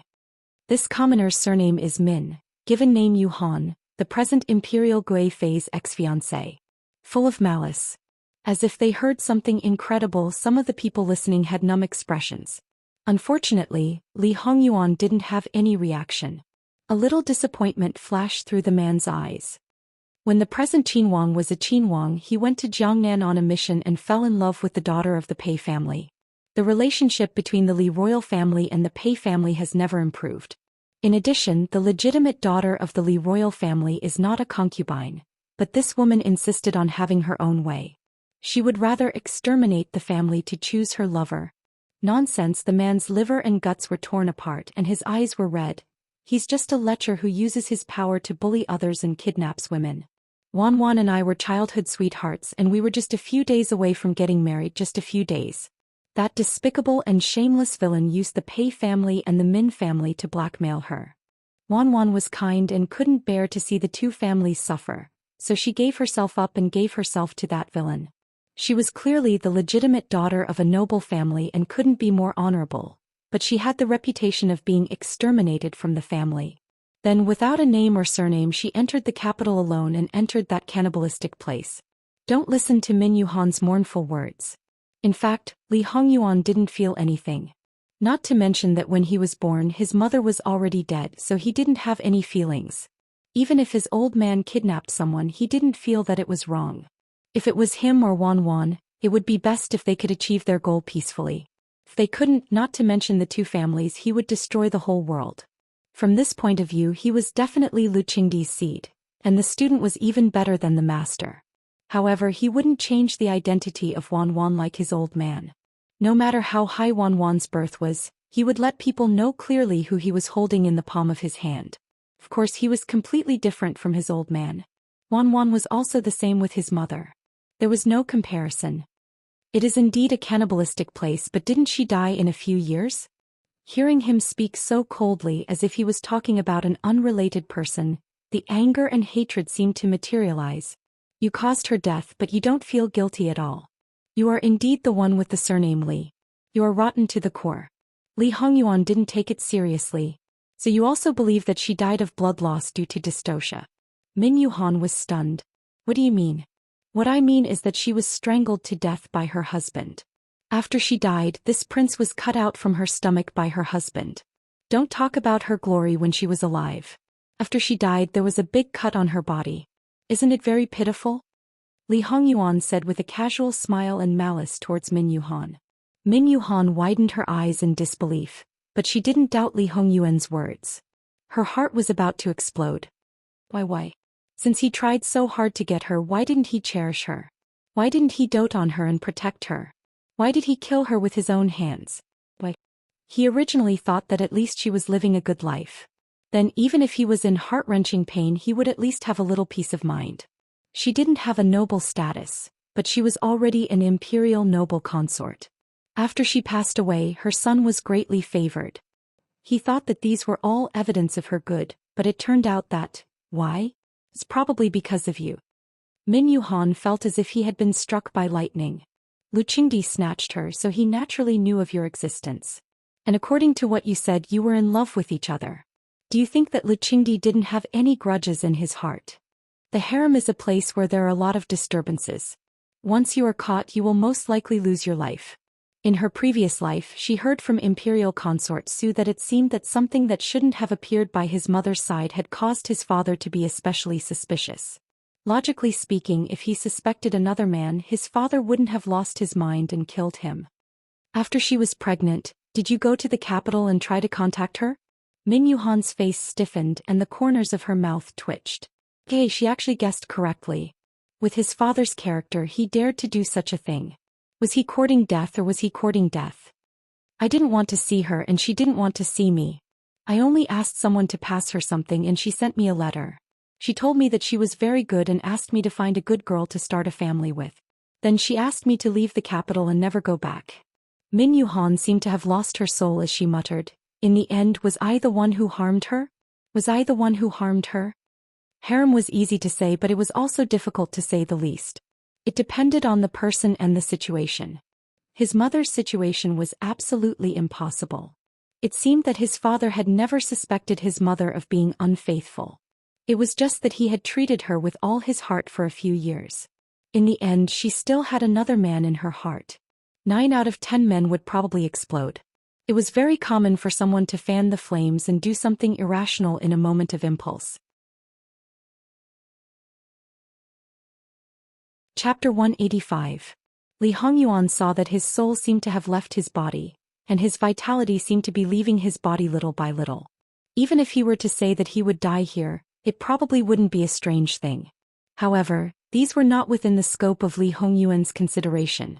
About the western border of Qiyuan, what do you have to say? This sentence pulled Min Yuhan back from his out-of-body state. The way he looked at Li Hongyuan changed. This commoner doesn't understand what Wang Ye is talking about. Until this question, he didn't understand the intention of this Jin Qinwang to invite him. Even if it was to pull out some unknown competition, it would only be an accident and not the original purpose. But now he vaguely understood. However, because he vaguely understood, he couldn't help but break out in a cold sweat. It doesn't matter if you don't understand. Since you have already said your origin, there will always be people who understand. At the very least, there is Jiangnan's #1 family, Pei clan. There are tens of thousands of people in the clan. Adding in the marriage and other messy relationships such as teachers and students, the number of people is at least 100,000. With so many people, there will always be a few who understand. At worst, Ben Wang will just spend some time and ask them one by one. Tell me, should Ben Wang start from the core of Min clan and Pei clan, or should I start from the periphery? Min Yuhan's eyes were about to split open. He suddenly got up and rushed towards Li Hongyuan. Not to mention the fact that this middle-aged man with his hands tied and his body didn't look very good, What kind of threat could he pose to Li Hongyuan? And and the others who stayed at the side were especially vegetarians. If they let such a person get close to master, they don't need to mingle. However, with just one step he was subdued in an instant. His entire upper body was pressed to the ground and his head was ruthlessly stepped on. Min Yuhan's insignificant struggle didn't have the slightest effect. Beast. That's your maternal family, ah. How can you be so ruthless? You really are his seed. He also hated himself for being too careless. Because the other party was Bien's son, he was surprised that the other party knew his identity. In addition, he deliberately wanted to disgust the other party, so he easily revealed his identity. However, even if she didn't say anything, would he really not know? Li Hongyuan waved his hand and an pulled him up, but his hand was still on Yi's shoulder. Were you going to call me a beast? It probably didn't feel good to swallow it back, but as long as he still had his reason, it was still bearable. Although there are many people who curse this prince behind my back, those who curse in front of this prince are probably dead. This prince is still a prince, and the face and dignity of the imperial family are still important. Li Hongyuan took a sip of tea. As for the maternal family you mentioned, from the perspective of the adoptive mother, the maternal family should be surnamed Su.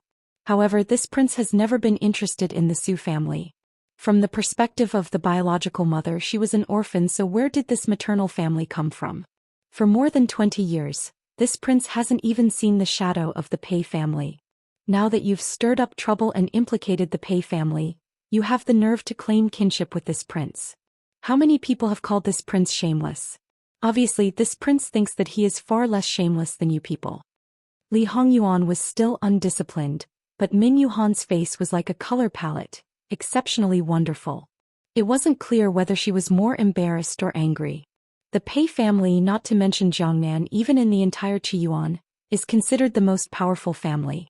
Even if no one enters the imperial court as an official, they have the imperial edict of Taizu. Unless the Pei family commits a great crime of rebellion, the Li imperial family can't make things difficult for the Pei family. The Min family can't compare, but they are also entangled. How can it be so easy to remove them? Back then, imperial father used your two families as a threat, but that was a joke. You were really tough to the end. At that time he was only a prince, so what? Can he really uproot both of your clans? If he did it properly, he could even push all the aristocratic families to the opposite side of him. At that time, not to mention dealing with your two families, it is possible to demote him to a commoner or even remove him from the family. She said that she didn't want the two families to suffer and was willing to give herself to you. If you didn't allow it, could she have run away on her own? In the end, she was just a person who could be casually abandoned. It was fine to announce her sudden death to the public, but in order to show your so-called loyalty, you resolutely refused to have anything to do with the Li imperial family. You removed a dead person from the family and cut off her connection with the Pei family. It's enough that you pretended to be benevolent to this extent. You were afraid that outsiders wouldn't know that there was something fishy going on. What do you know? You can't do it openly, but you can't do it secretly? Who doesn't know how to put up a front? Even if he was only a prince at that time, he had an emperor as his father. You people in the imperial family are better at venting your anger, aren't you? The Pei family has the so-called protective talisman, my Min family doesn't. Since that's the case, you also agree with what she did in your heart. In your heart, the Min family is more important than her. Who are you trying to show by pretending to be deeply in love with her? Li Hongyuan suddenly became angry and the teacup in his hand was thrown out. If you didn't run to the capital for no reason, would she have died? If she didn't die, would this prince be born as a devil and be deprived of the right to inherit the throne at birth, to the extent that I can only plot in secret? Would it take a lot of effort to marry a woman I like? Li Hongyuan's biological mother didn't die. In his previous life he would have walked a completely different path. As the saying goes, a son's status depends on his mother. The most basic thing was that his mother was loved by Emperor Lu Qingdi, and there would be a lot of people willing to be loyal to him when he was born. Even Emperor Lu Qingdi would pave the way for his throne. In his life he probably had nothing to do with Jingwan at all, so he was definitely venting his anger on her. It was really true that the members of the imperial family could vent their anger easily and confidently. However, Min Yuhan seemed to be strangled by someone. Even if he wanted to quibble and deny, he couldn't say a word. His face was ashen. Back then, when Tao Wu left, he was put under house arrest by his family. This house arrest lasted for 3 years. However, other than the initial agony, even though he was still in low spirits, he accepted this fact. It seemed like he was powerless to accept this fact, but in reality, just as Li Hongyuan said, it was only because he had lost the love of his life. From the beginning, he did not feel that his family should risk their lives to keep Tao Wu. For so many years he had never realized this problem, but now it was exposed. Was he like this? So everything was his fault? Li Hongyuan, who was in a state of rage, didn't directly go forward to kill Min Yuhan. He was considered lucky. However, probably because his current state was too frightening, Min Yuhan didn't fall into a trance for long. Thinking about it, with such a murderous person around, how many people could be completely immersed in their own thoughts without being disturbed? Because he was sober, Min Yuhan finally realized another important point from Li Hongyuan's words. The devil. A prince, born as a devil, lost the most important right of a prince the moment he was born. If there was hatred, he should be the one who should be hated the most. Fortunately, Li Qingdi didn't go too far and gave him the honor that a prince should have. Otherwise, what kind of life would he be living? Whether he could live until now was a big problem. He was Fu Cheng's child.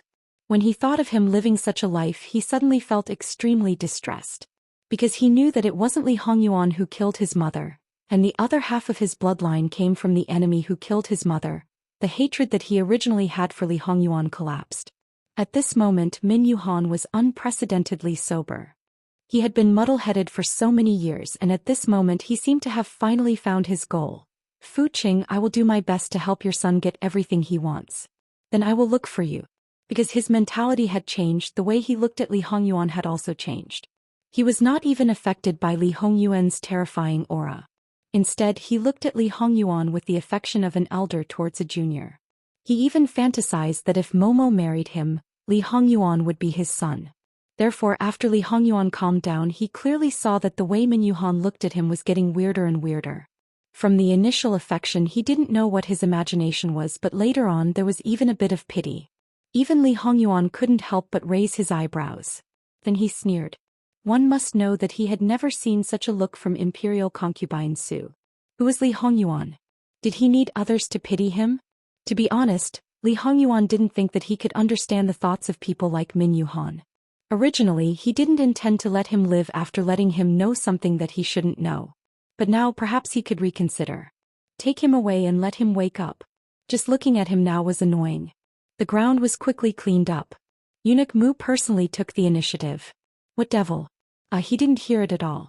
Li Hongyuan sat in the same place and seemed to be lost in thought as he looked at a certain place. Min Yuhan was quickly brought back. This time his hair was wiped and combed again. Not to mention other things, his spirit had returned. The feeling that he gave off was completely different. He even seemed a few years younger. Although the Min family couldn't be compared to the Pei family, it was still a noble family. Min Yuhan was also a direct descendant. Naturally, the education he received was top-notch. He took back the style of an aristocratic family's descendant. Greetings, Your Highness. Although his gaze towards Li Hongyuan was still gentle, it was no longer as gentle as before. Li Hongyuan just looked at him indifferently. However, Min Yuhan automatically told him about the incident at the western border. In fact, there were only some signs of the incident. He happened to encounter it and secretly added fuel to the fire. As for the purpose, naturally it was to cause trouble for the Li family. It would be good if he could cause internal strife or even overthrow the Qiyuan. Anyone who was the emperor would be better than the current emperor. Li Hongyuan roughly knew about this matter and didn't need Min Yuhan to elaborate. Thus he waved his hand and interrupted him. Is the remnant of the previous dynasty related to the Pei family? Chapter 186. Previously he was ready to fight Li Hongyuan for the sake of the two clans. Now he turned around and betrayed the two clans. It should be known that regardless of whether it was harboring or assisting, as long as it was related to the remnants of the previous dynasty, regardless of the number of remnants, even if there was only a little child left in the direct bloodline, it was already a crime of treason. It was enough to implicate 9 generations of the clan. In this way, how should one describe Min Yuhan? Should one say that he was heartless to the point that he didn't recognize his own family and was inhumane? Or should one say that he had deep feelings for his past love and that he placed righteousness before family after a sudden awakening? He once chose loyalty and filial piety and now he chose friendship. It seemed good but in fact it was both wrong. Min Yuhan, you feel sorry for her and now you want to compensate this prince? Min Yuhan's silence was equivalent to tacit agreement. Li Hongyuan sneered, you and that despicable and shameless villain who stole your fiancée are essentially the same. He killed her and then regretted it. He thought that he was infatuated with her for more than 20 years, and he didn't even ask if the dead person wanted it. Then he tried his best to make it up to this prince. As long as this prince didn't covet the throne, it was as if he had forgotten that this prince's birth represented inauspiciousness. Even if he poked a hole in the sky he would still take care of it. You couldn't protect her so you also played the role of infatuation without regret. Similarly, have you asked if she wanted it? However, she is a dead person. If you want to ask then you have to follow her down. Unfortunately, you are all greedy for the mortal world and are not infatuated enough to accompany her. You only live according to your wishes. Now that you know that her death has a lot to do with you, you are ready to blame it on this prince. She is a dead person but this prince is still alive. Have you asked if this prince needed it? When this prince had no power, no status and even his life was guaranteed, his compensation could only give this prince these things, so I accepted it. What about you? Do you think this prince needs you? After knowing what you've done, will you still be allowed to live freely? Min Yuhan, what gave you such an understanding? As she spoke, the mockery in her eyes was simply too obvious. At the beginning Min Yuhan wanted to refute. How could he be the same as that person? However, when he finished listening he was speechless. Even though his heart was burning with pain, he felt more and more that he was the same as that person. He was full of confidence and wanted to help, but he thought too highly of himself. Since this child knew his whereabouts and his plan was destroyed just as it started, it was obvious that the power in his hands was not weak. From this short contact he understood that he was definitely not a kind person. Now that he knew the source, it was only a matter of time before he wanted to investigate the matter of the remnants of the previous dynasty. He looked like a big joke. Min Yuhan, who had just regained her energy, was dispirited again. After a moment of silence she said, that's good too. I can go see your mother sooner.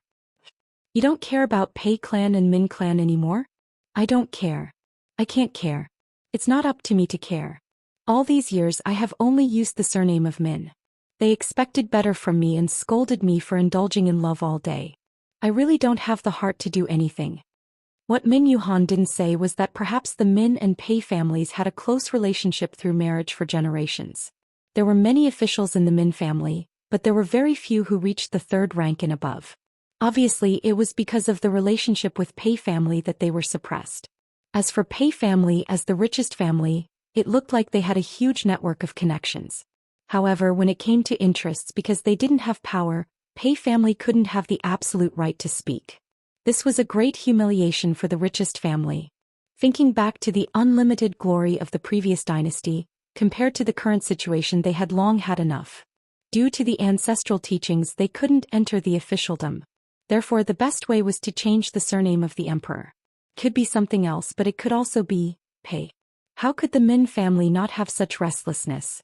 Although Min Yuhan hated Lu Qingdi to the core and wanted to directly overthrow the Li family, after nearly 100 years the Qi Yuan had already stabilized. Even if it had a great influence in Jiangnan, the people lived and worked in peace and contentment.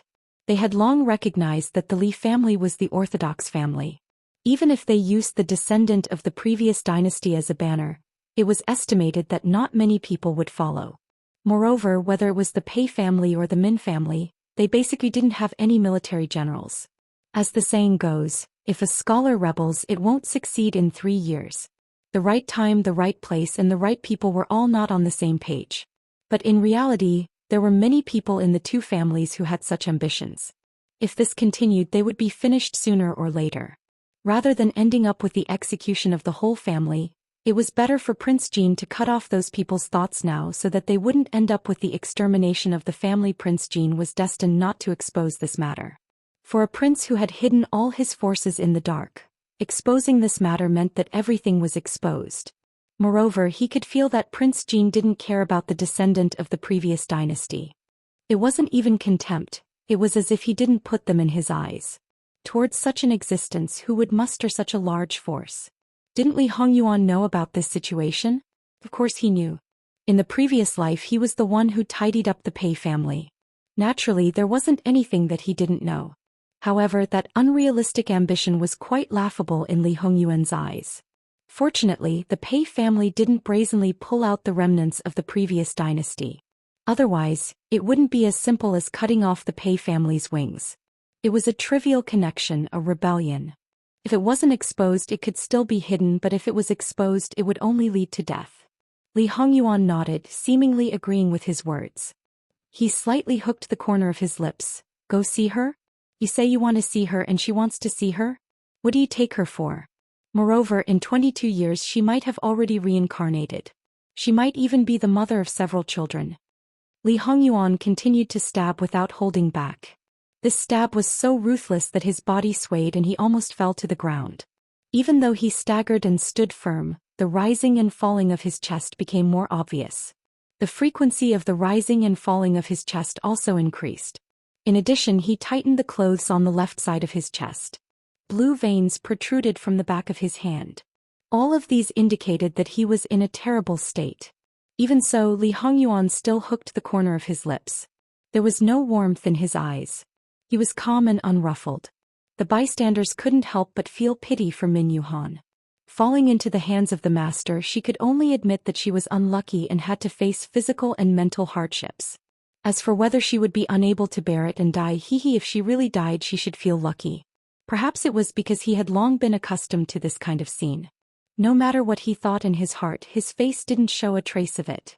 Not only that, he could also ensure that he could listen to the master's orders at any time and wouldn't make a mistake because of being distracted. With such a poor ability to bear it, Li Hongyuan lost interest. His initial purpose of catching Min Yuhan was to determine whether he was a member of the Pei family. His goal was achieved and he even gained additional benefits. That was it. Send him away. Annoying. Yes. Because they weren't inside the imperial residence, there weren't many guards guarding the place. It wasn't difficult to get people in and it wasn't difficult to send them away. They didn't even need to wait until nighttime. The carriage with the symbol of Jin Qin Wang Fu swaggered around and no one would question it. During this period, Min Yuhan's chaotic and blank mind cleared up a little. Li Hongyuan still kept his life and sent him away. Then he probably knew Li Hongyuan's intention. Lord Ruan, who had always been successful in the court, was helpless in the face of his daughters-in-law's coercion. It was said that a woman should treat her husband as her god. However, at this time his son was useless. Master, someone outside the door has sent something. Lord Ruan, who was in a terrible fix, needed something to divert his attention. He felt that this was the right time. What is it? Bring it in. When a wooden box was carried in, Madame Ruan, whose eyes were red and swollen from crying, was inexplicably flustered. Chapter 187. Because the situation was in a stalemate, Ruan Ruizhong was not the only one who needed other things to ease the tension. They needed it even more. It was unfilial of them to force their father-in-law. They were just relying on the fact that the Ruan family was a family of etiquette and their father-in-law was the Grand Secretary of the Cabinet. They wanted to save face and would not do too much.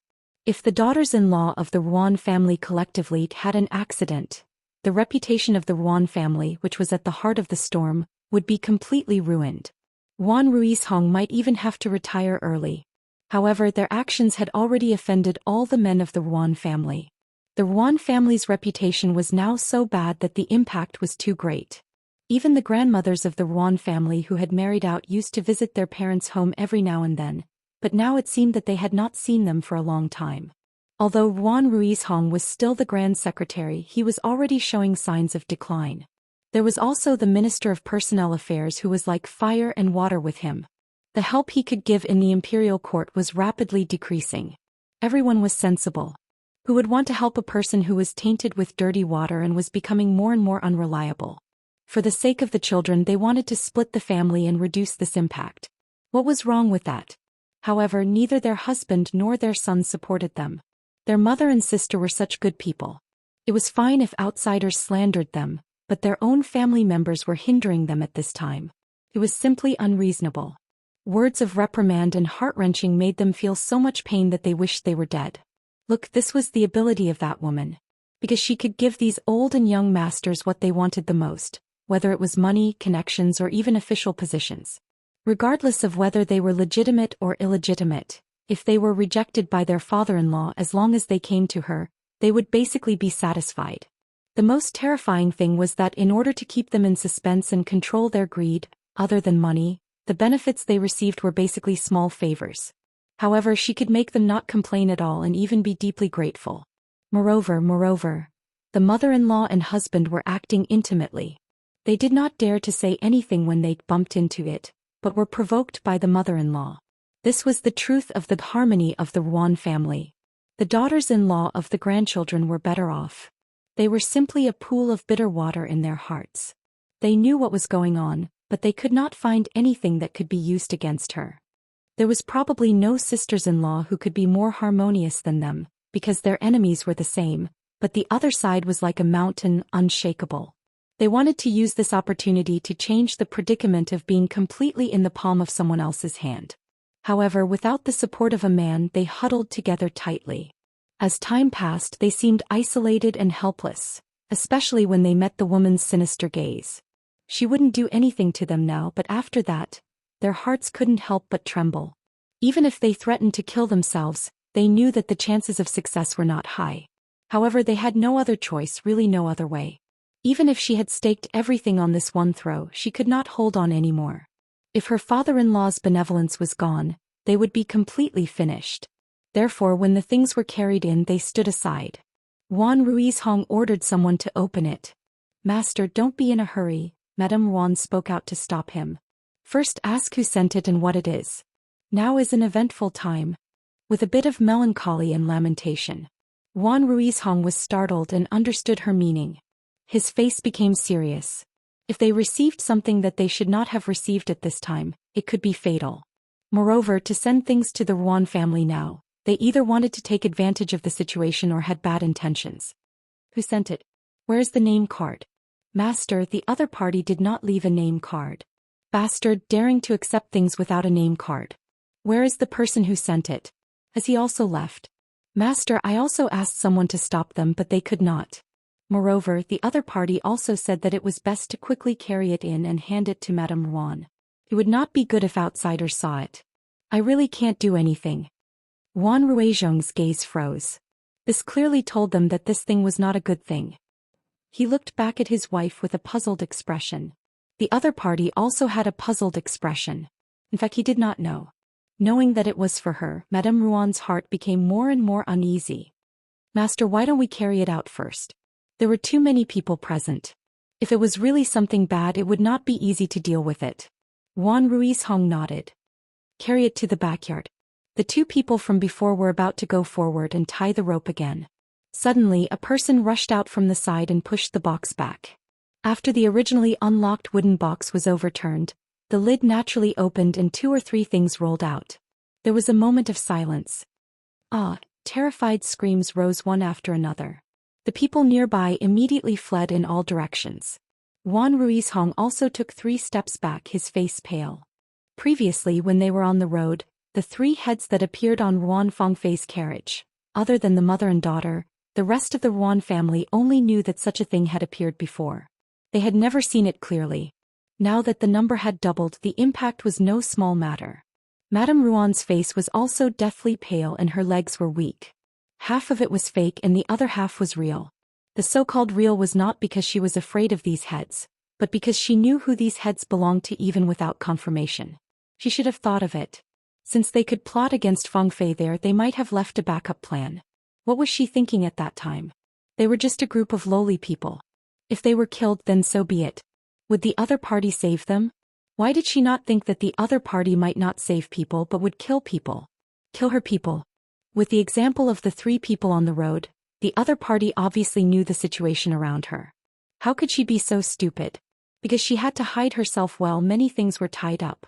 She cultivated these people and secretly placed them in various parts of the Ruan family. It could be said that she had put in a lot of effort. In the end, she lost 9 people so easily. While she was distressed, she also had a deep fear. She always had a kind of fear that everything about her was under the other party's eyes. The other party knew about the people around her. Then did the other party know about the things she did? Juan Ruiz Hong saw his wife on the verge of collapse. He thought of a few days ago for Fangfei. She was clearly frightened but forced herself to hold on. These days her spirit had been weak. If it happened again he did not know what would happen. He hurriedly covered her eyes.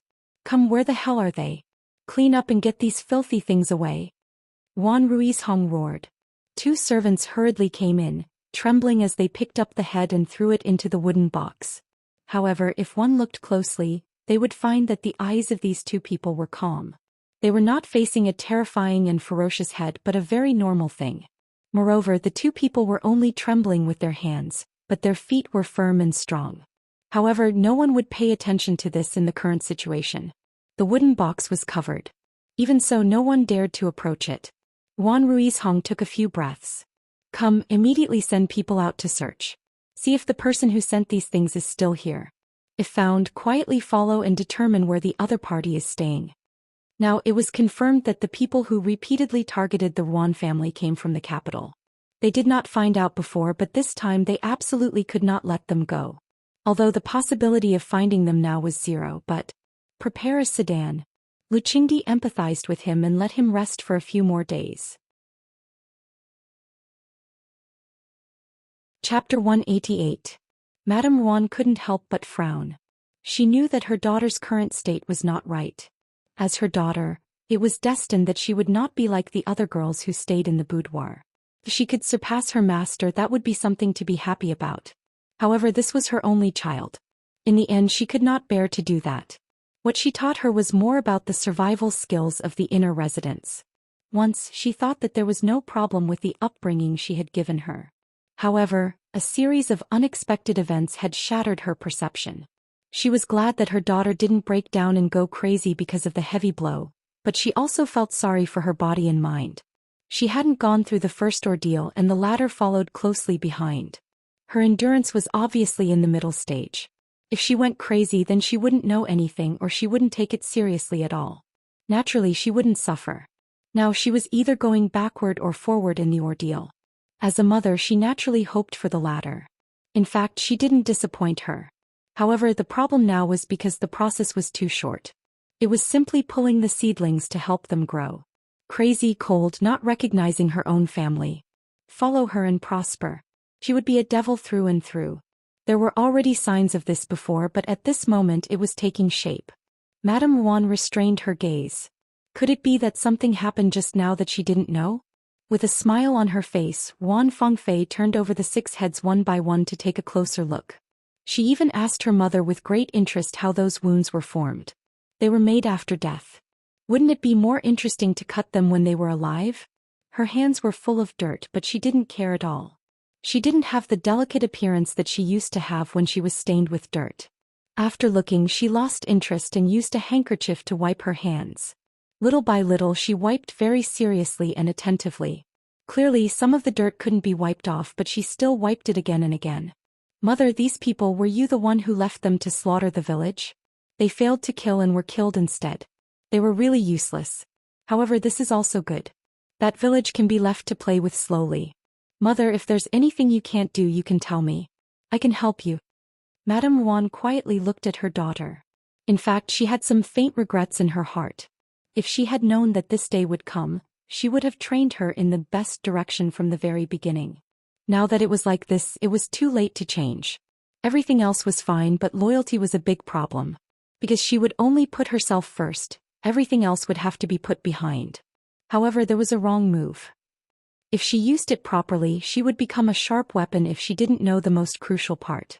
Madame Juan reached out and touched her face. Why are you covering your face at home and using such a thick cloth? Aren't you stuffy? Juan Fangfei's eyes were brimming with smiles. Then mother, help me take it down. Madame Juan nodded and casually took it off. Then she was stunned. The face that was almost healed and the scar that was gradually fading had now turned into a black line. It was like a sinister and ugly worm. There were fine lines like a spider web on the edge. This was the final push? Fangfei, what's going on? You're asking me? How would I know? What I eat and wear, including the medicine used on my face, are all not under my control. There was a trace of innocence in her eyes that were no longer clear. Madame Ruan's face was very ugly. She was completely unaware that someone had taken advantage of her. If it wasn't so obvious, she was afraid that she would still be in the dark. But the problem was, when did this happen? Could it be that there was a loophole that she didn't know about in the backyard of the Ruan family that she controlled? Her own details might have been known by others, so it was reasonable for there to be a loophole. But this was unbearable. She took a deep breath. Fangfei, it's mother's negligence. Don't worry, mother will think of a way for you. No need, mother. I don't think there's anything wrong with this. Wan Fangfei said with a smile. Good. When she no longer cared, she could be indestructible. Right, mother, prepare a man who is proficient in bedroom matters for me. Madame Ruan slightly narrowed her eyes. She had really changed completely. Even if you didn't ask, I would have prepared one for you. This way I won't have to waste my breath. But wait until your body recovers. Although her private parts weren't particularly injured, it wasn't suitable for her to have sex in a short period of time. Send it over tonight. There has to be a process of adaptation. Madame Ruan was silent for a moment. She restrained all her emotions. She was straightforward. Wan Fangfei smiled. From now on, this woman in front of her would probably no longer treat her as a daughter. Speaking of which, it was funny. She herself was dirty, but she wanted a clean daughter. Did she want to preserve the last bit of beauty, or was she deceiving herself? No matter which one it was exceptionally stupid. Daughter will go back first. Madame Ruan watched her step over the threshold, turn around and leave. She then looked back at the wooden box. People like them really shouldn't have extravagant demands. The final result was the same. She closed the wooden box expressionlessly. Wan Fangfei's thoughts were right. She would no longer treat her as a daughter. Worldly possessions would still be the same as before. Emotionally, she would no longer be moved by her. She had completely abandoned her. Therefore, Madame Ruan's so-called feelings were quite ridiculous. Feelings that could be easily abandoned, were they called feelings? Perhaps she couldn't completely deny her efforts, but perhaps she had already imagined a situation like today. In fact, she had always had reservations in her heart. Since she didn't wholeheartedly in the past, she naturally wouldn't feel unbearable pain when she gave it up. Wan Ruizhong went to find Lu Qingdi. His original intention was to ask for an imperial edict to search everywhere. Obviously, Lu Qingdi wouldn't agree to such a request. After all, the people accompanying him were all favored ministers, important ministers, and the largest group of the royal family. Could these people's residences be searched casually? Moreover, his son was basically in the summer palace. It was absolutely impossible to let a minister, even a trusted minister, touch his head. In Lu Qingdi's view, it was only a minister who was targeted, not him. Moreover, the one who died was just an insignificant servant. There was no reason for him to mobilize so many people. Besides, other people were fine, but your family was in trouble.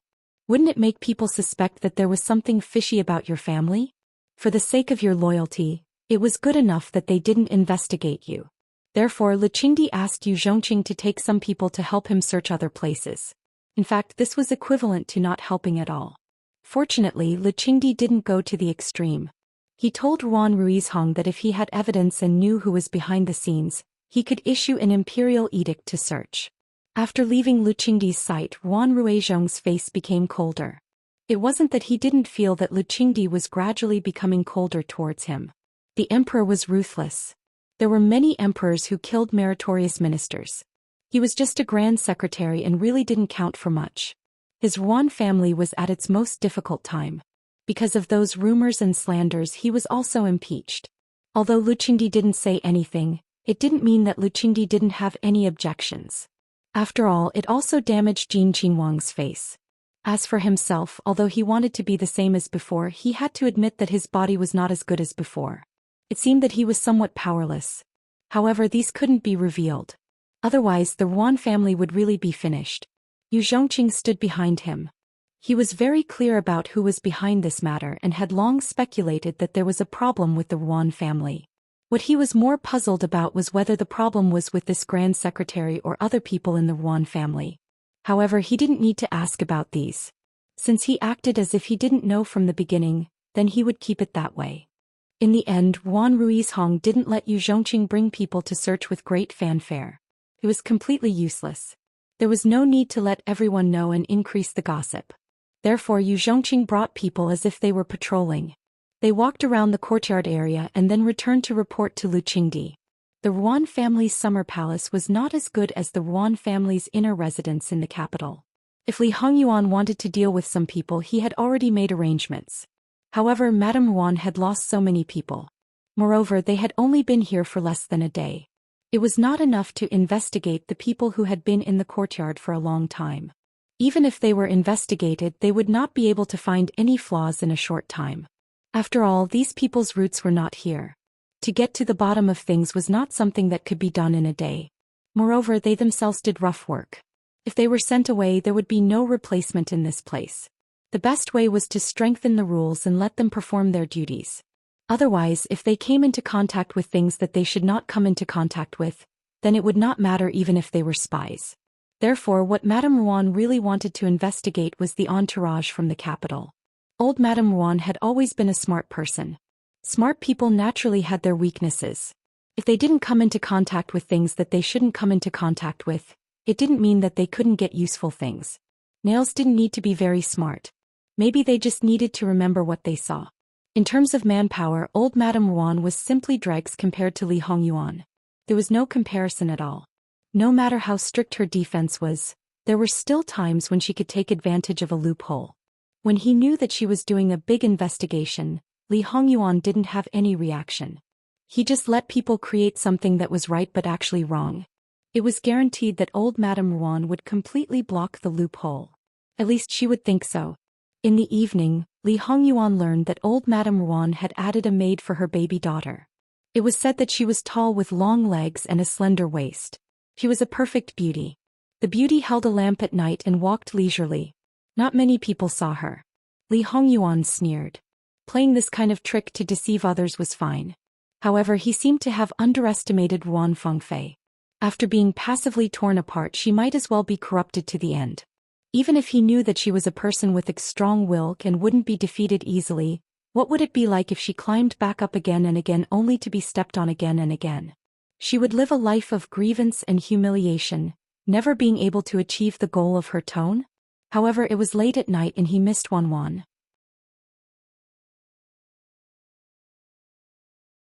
Chapter 189.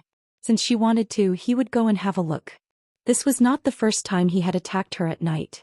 However, he intended to let her know of his existence tonight. Anyway, she was already his woman. Why should she hide? Someone was so self-righteous and shameless. He had never thought that as long as they were not married, everything would change. This kind of intimacy had crossed the bottom line and was absolutely not allowed.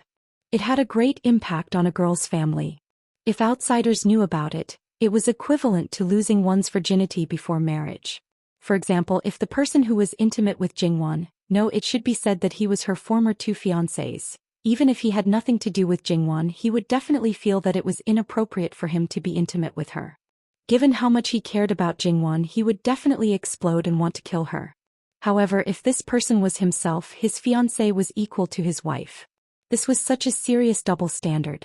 It was not the first time that he went to the Luo family, no, to the place where the third daughter of the Luo family lived in the middle of the night. It was a walk in the park for him.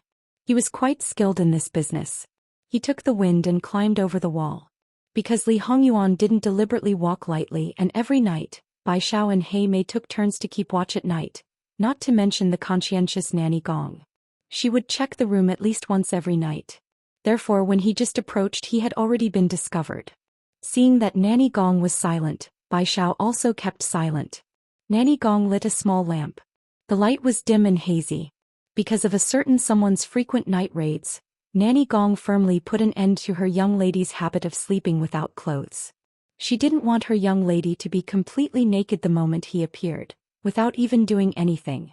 Even so, on a hot day, Jingwan was only wearing a close-fitting doo-doo and underwear. She lay on her side with her face facing the inside. Only a thin silk blanket covered her waist.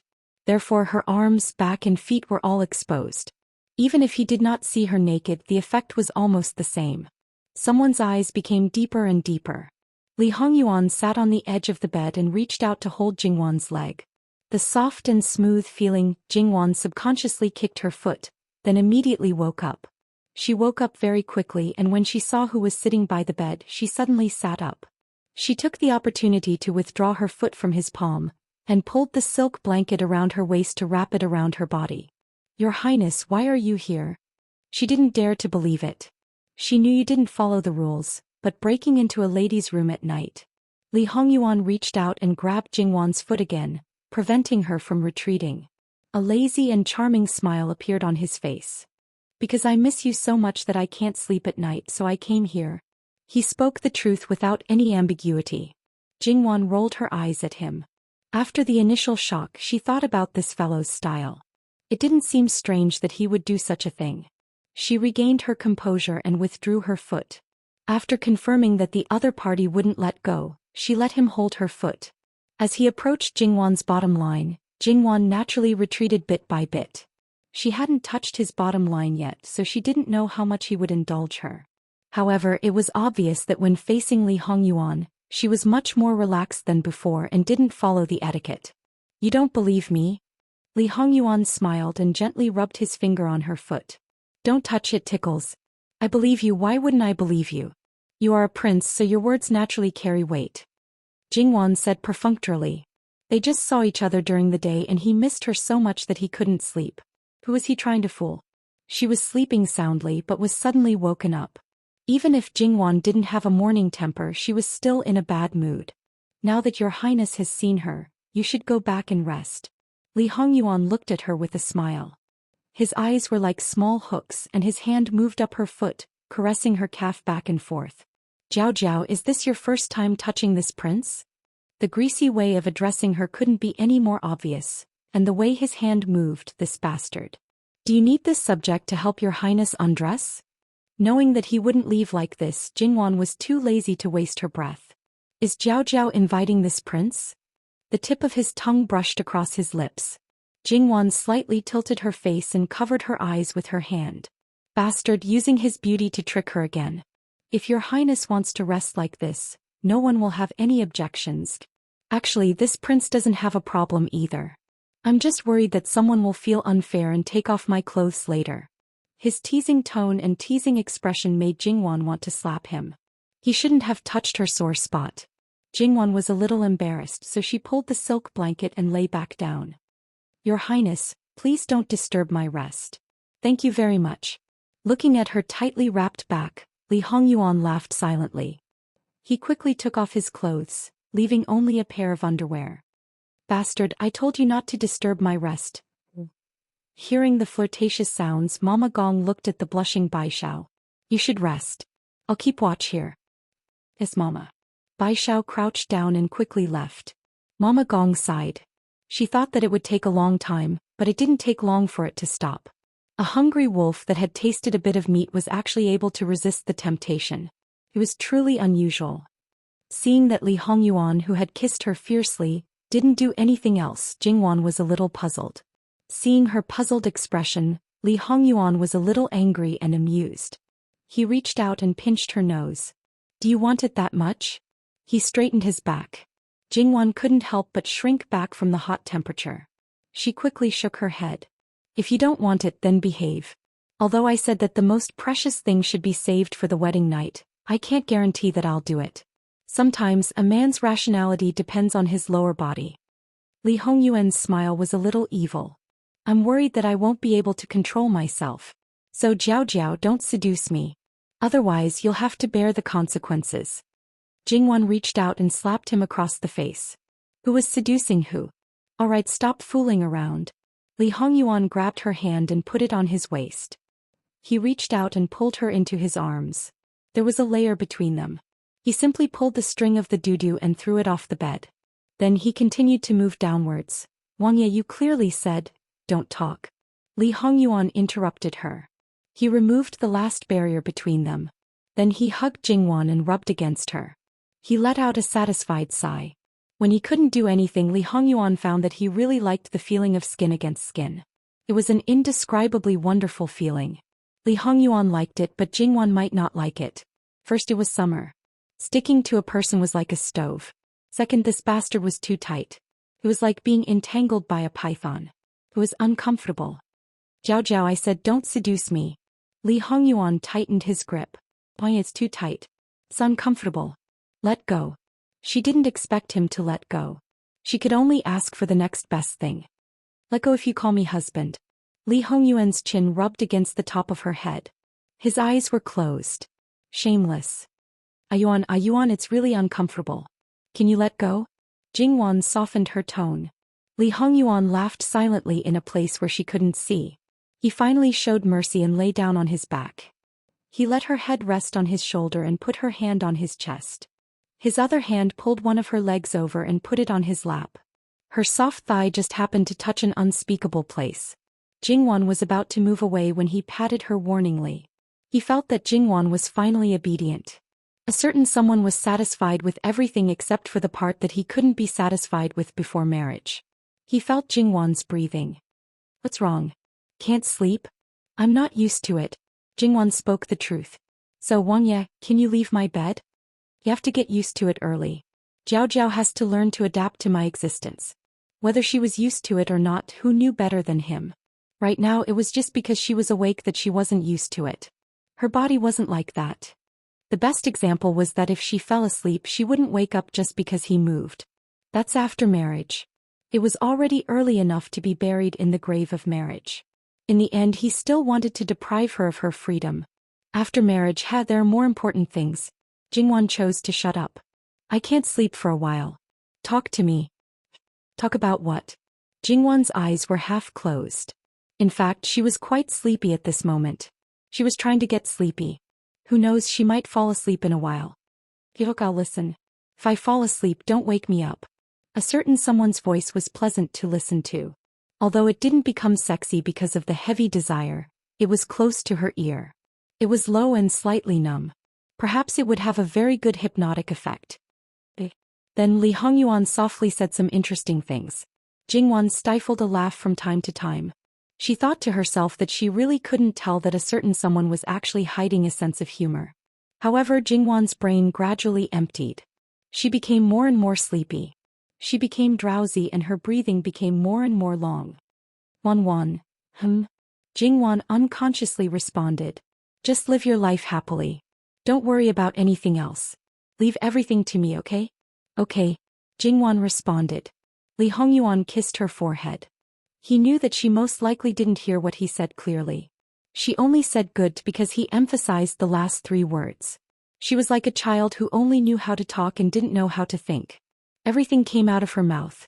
However, he took it that she agreed to everything.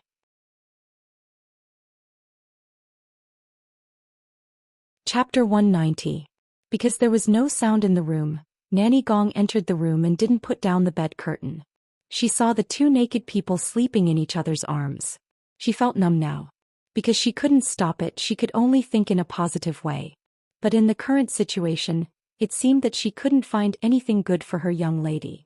She was taken advantage of and it might even damage her reputation. All the good things were taken by a shameless bastard. Well, Nanny Gong knew that he didn't sleep well, but he seemed to sleep well with his young lady in his arms. After all, she watched him grow up and he was the only son of the imperial noble consort. It was impossible for Nanny Gong not to feel sorry for him at all. So she could only think in this way to comfort herself. Nanny Gong went forward and picked up the clothes that were thrown on the ground and put them aside. She also picked up the silk blanket that had fallen under the bed. She looked straight ahead and was about to cover them when she suddenly met Li Hongyuan's dark eyes. She paused and continued what she was doing. She put the silk blanket on them. It wasn't very tight, just from their chests to their thighs. On such a hot day there was an ice basin in the room, but it was only to prevent their stomachs from catching a cold. Li Hongyuan took the opportunity to pull the silk blanket on Jingwan's shoulder. He tilted his head, put his cheek on her forehead and closed his eyes. Except for himself, probably no one could be sure if he had fallen asleep just now. With his eyes closed, Li Hongyuan appeared to be much more harmless. In Granny Gong's eyes, the 2 of them were a young couple who slept with their necks intertwined. However, from the way they slept, she could tell that they were very loving. At least he loved her very much. 4 ordinary couples, even if they slept on the same bed, they would sleep separately and each of them would occupy half of the bed. It was as if there was a boundary between them, not to mention those couples who still slept separately after the ceremony. Could they be called husband and wife? It would be better if they stayed like this for the rest of their lives. Nanny Gong took the lamp and turned to leave. Li Hongyuan blatantly stayed the night, so he naturally wouldn't leave early like before. Therefore Jingwan woke up around the same time because of her biological clock. The honey-colored chest in front of her eyes and the warm and elastic touch under her palm made her a little dazed. Then she sat up. It was the first time she was hugged to sleep by a man, but she had a good night's sleep as usual. This was completely illogical. She had slept alone for a long time, and the only time she slept with cousin Xiao Xiao, she couldn't sleep well and even moved to another place. She was hugged to sleep by a man, but she was used to it. With such a big movement, there was no reason for Li Hongyuan not to wake up. He half opened his eyes and used the weak light to look at Jingwan's vexed and depressed expression. The silk blanket slid down to her waist and the view in front of her chest was very good. But she didn't realize it. Her expression became dark, and the grumpiness she had when she woke up had long flown away. Whether it was because of the morning or some other reason, a certain part of her body began to stir again. He reached out and pressed a certain attractive soft part and rubbed it gently. Only then did Jingwan come back to her senses. She grabbed the mischievous hand and flung it away. Li Hongyuan reached out and grabbed Jingwan's waist. He lifted his long leg and pressed Jingwan back. She let out a short and hurried scream, but before she could finish her sentence, it was completely sealed. Jingwan was so angry that she was scared of his shoulder. She slapped his shoulder, but she didn't restrain her strength at all. A certain someone didn't care and didn't even stop her. He focused on enjoying the morning dessert. Jingwan slapped him a few more times, but her strength gradually weakened. It was because her body was too young and inexperienced. In this aspect, Li Hongyuan was her master, so her resistance was infinitely close to zero. She couldn't withstand his teasing at all. Instead of hitting him, she turned into hugging his shoulder and back and catered to his kisses. There was a tendency for things to go awry. Knock, knock, knock. There were 3 moderate knocks on the door. "Miss, are you awake?" When Mama Gong saw the maidservant standing at the door with a cup of water, blushing and not daring to enter, she knew what was going on inside. It should be known that it was already early in the morning. It was really improper for them to be fooling around in a girl's boudoir in the Luo family. Even after marriage, no one would fool around in a girl's boudoir before marriage. Not to mention they were still engaged. They had already endured it at night. Now, if it was discovered by others and spread to the ears of master and madam, it would be terrible. The maidservants were apprehensive, but she didn't. She directly knocked on the door. Suddenly awakened, Jingwan reached out to push him, but she couldn't move him at all. "Prince." Her expression was a little bad because a certain someone was in heat early in the morning and also because she was disappointing. Li Hongyuan's face was a little angry, but he quickly restrained himself. He buried his face in Jingwan's neck, unwilling to let go. Jingwan was so angry that she scratched him. There were a few obvious bloodstains on his shoulder and back, but a certain someone didn't seem to feel pain and didn't even make a sound. It was difficult for this kind of person to restrain himself from offending his superior. Jingwan's anger grew. She opened her mouth and fiercely bit him. Although it was a fierce bite, it was really a merciless one. He even tasted blood. Li Hongyuan finally moved. He reached out to touch her head. "Good darling, let go. If you continue to bite, I won't be able to hold back." He hinted at her by straightening his back. Jingwan's face was as black as the bottom of a pot. Was this guy a masochist? He was bitten like this, but he was still excited. "Miss." The urging voice sounded again. "Prince, move." Jingwan's voice was a little cold this time, without any intention of discussion. Li Hongyuan raised his head. "Say, your temper is getting worse and worse." Jingwan sneered. "Who are you blaming?" "Me." Li Hongyuan admitted it like a hoodlum. On one hand, he indulged her without any bottom line. On the other hand, he was viciously angering her. It was time for a clay figurine's temper to come out. However, a certain person felt quite accomplished. "Why aren't you moving?" Li Hongyuan was quite obedient this time. He hugged her and turned around, placing her outside. Jingwan quickly got up and wrapped herself in a silk blanket. Just as she was about to call him in, she suddenly paused and turned around. His body was in the golden ratio. His muscles were perfect and not bulky. His lines were smooth and beautiful. He also had a face that was off the charts. Lying on his side with one hand supporting his head, he really was not an ordinary seductive person. Jingwan pulled off the silk blanket and covered him from head to toe. Who are you showing off to? My maidservant is about to get married. Her hand that was about to lift the silk blanket paused. Why did these words sound a little sour? She smiled silently. Her movements were a little smaller, only exposing her head. Fine, I'll only show it to you, my darling. He was covered, but she was not. It was convenient for a certain someone to see her from head to toe, although the light was too weak to see clearly. In Jingwan's opinion, this feeling was 100 times more shameful than having skin to skin. She subconsciously crossed her arms over her chest. Li Hongyuan laughed sullenly. Is there anything on your body that I haven't seen before? Jingwan was so angry that she simply smashed the pot. I'm getting up. Mama, come in. In any case, the people around her had already seen her from head to toe countless times. Thinking about it, she had been served since she was young. It would be strange if she still felt ashamed in front of the people around her. However, after doing something even more shameful, Jingwan could not remain calm even if she tried to pretend to be calm. When she saw Mama Gong come in with a lamp, her eyes were a little shifty and she did not dare to look at her. Mama Gong lit up the other lights in the room. Jingwan seemed to suddenly wake up and hurriedly grabbed a piece of clothing. After wrapping it around her body, she realized that it was a certain prince's clothing. Her clothes were taken away to be washed after she changed out of them last night. Now she could only see the doo-doo and underwear that a certain someone had taken off. Mama Gong acted as if she did not know anything. She glanced at Li Hongyuan, who was on the bed, and said, "Bring the water in. If it was not for this person, they would not have come in first." The maidservants filed in. After confirming Li Hongyuan's position, they squatted down as a form of greeting and no longer looked up.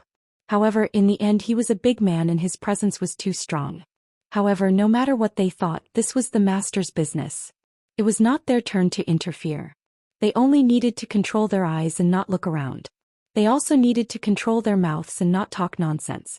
Jingwan went to the bathroom in the back and quickly changed her clothes. Only then did the awkwardness lessen. After coming out, she quickly freshened up and looked at Li Hongyuan, who was obediently covered with a silk blanket. Your Highness, do you want me to help you get up? It would be best if he did not. How could Li Hongyuan not see Jingwan's insincerity? I'll have to trouble you, Jing. After fetching water again, the others left. Jingwan took his clothes and prepared to put them on him. However, a certain someone did not appreciate it and said that he wanted to wash up first. Jingwan wanted to throw the clothes directly at his face. However, when she saw that his shoulder was obviously bruised and swollen, and there was also blood, it seemed that she had bitten him too hard. In the end she endured it. However, so what if he had a good body? Could he show off as he pleased just because he had a good body? Jingwan first brought him water to rinse his mouth, then wrung a handkerchief for him to wash his face. From beginning to end, a certain someone was sitting there with a golden knife. A certain part of his body was really irritating to the eyes. He did not take the handkerchief she handed to him and just slightly raised his head. When he did not take it, Jingwan also pretended that she did not understand his meaning and persistently stretched out her hand. This prince is still a little sleepy and wants to go back to sleep. Jingwan reached out and covered his face with the handkerchief, wiping his face carelessly. Jingwan is really not gentle at all. Jingwan's mouth twitched into a fake smile. This subject's daughter has never served anyone before. Your Highness, please excuse me. Li Hongyuan looked very magnanimous and did not want to argue with her. It's okay. Jingwan was born smart and quick-witted. She will probably learn after doing it a few times. Jingwan wanted to say that it was a skill she would learn after marriage. He did not want to learn it at all now. When she was putting on clothes, it was not very smooth. Since she was young, the people who served her were too conscientious. She basically never wore clothes herself. When she put on clothes for herself, she could not do it perfectly. Moreover, a certain someone was not very cooperative and kept moving his hands and feet. Even after half a day he was still loose and looked particularly seductive. However, Jingwan was not in the mood to appreciate beauty. After this torment, she was already sweating all over before she even started her morning exercise. Fortunately, a certain someone knew his limits. When he saw that Jingwan was really going to be provoked, he took over and was very nimble. He was done properly in less than half a minute. You have this kind of hand speed, but you insist on letting her, this handicapped hand, do it. Is there any meaning in it? However, she was not someone who knew how to wear clothes herself. As a dignified Qinhuang, the people who served him should be more careful and meticulous. Not only was it surprising that she was so good at self-reliance, it was also very strange. Li Hongyuan put on his shoes and stood up. He reached out to pinch Jingwan's chin and smiled. It doesn't matter if you don't know how to. In the future, this prince can also serve the princess consort. As he spoke, he leaned over and kissed the corner of her mouth. Jingwan directly rolled her eyes at him. Your Highness should stay to serve others. This subject's daughter can't bear it. Li Hongyuan narrowed his eyes. Jingwan's words made him a little angry. He reached out to grab Jingwan's waist and pulled her into his arms. You are this prince's wife. If you can't bear it, then who else in this world can? Jingwan, the only person who can be on equal footing with this prince is you, understand? On equal footing? These 4 words made Jingwan more than a little surprised. In this secular world where imperial power was supreme and men were superior to women, even the wife of the first wife did not have the qualifications to be on equal footing with her husband. Otherwise, why would there be the saying that the husband was the sky? Even the empress, who was the mother of the world, had the same temperament. In Jingwan's opinion, a person like Li Hongyuan did not care about women at all. But he actually said such words. Jingwan even suspected that he had been seen through by someone. Wife. No matter what, many thanks to your highness. How could Li Hongyuan not understand Jingwan's meaning? She thought that he only respected his wife. It was the same for anyone who sat in this position. He never knew. It's not your wife, it's you. Only you can sit in this position. Do you understand? Only you, Luo Jingwan, the one and only, the most complete you. Jingwan was taken aback. Was what he meant by what she had understood? But was it possible? He had so many fiancés. At that time she had no interaction with him at all. But when she looked at Li Hongyuan, her heart couldn't help but beat faster. Sure enough, everyone liked to hear these words of love. Even she was no exception. Jingwan always said that she should guard her heart and not beat for any man. But she didn't know that if she could control her heart, then it wouldn't be called love. After a long while, Jingwan forced out a smile. Is that so? Many thanks to your highness for your love. She didn't know how stiff and forced her smile was. Li Hongyuan suddenly felt a little discouraged. This girl still didn't believe him. She just didn't understand. Sometimes he even had the impulse to tell her everything. But in the end he cooled down this idea. Wanwan had never been easily moved by sweet words. If he told her about those unknown feelings, she might think that he deliberately made it up. And even if she believed it, it had no direct connection to whether she was moved or not. It might even backfire. Not everyone could be used to others forcibly occupying their life. And Wanwan might even think that the person he liked was the person in her memory, and it had nothing to do with her. After all, she didn't know anything. Wanwan's nature was open-minded, but when it came to the relationship between a man and a woman, anyone could be stubborn. At that time, the only one who would be distressed would be herself. In any case, whether she knew about his past or not, he still had to take step by step to win her heart. He had to use practical actions to tell her that he loved her from the beginning to the end. Then, when the time was right, he would tell her everything about his past. Naturally, when the conditions were right, success would follow naturally, and Wanwan would be closer to his heart. When it came to Jingwan, he always remembered one thing. No matter how much he said, it was better to do it. Forget it. You'll know in the future.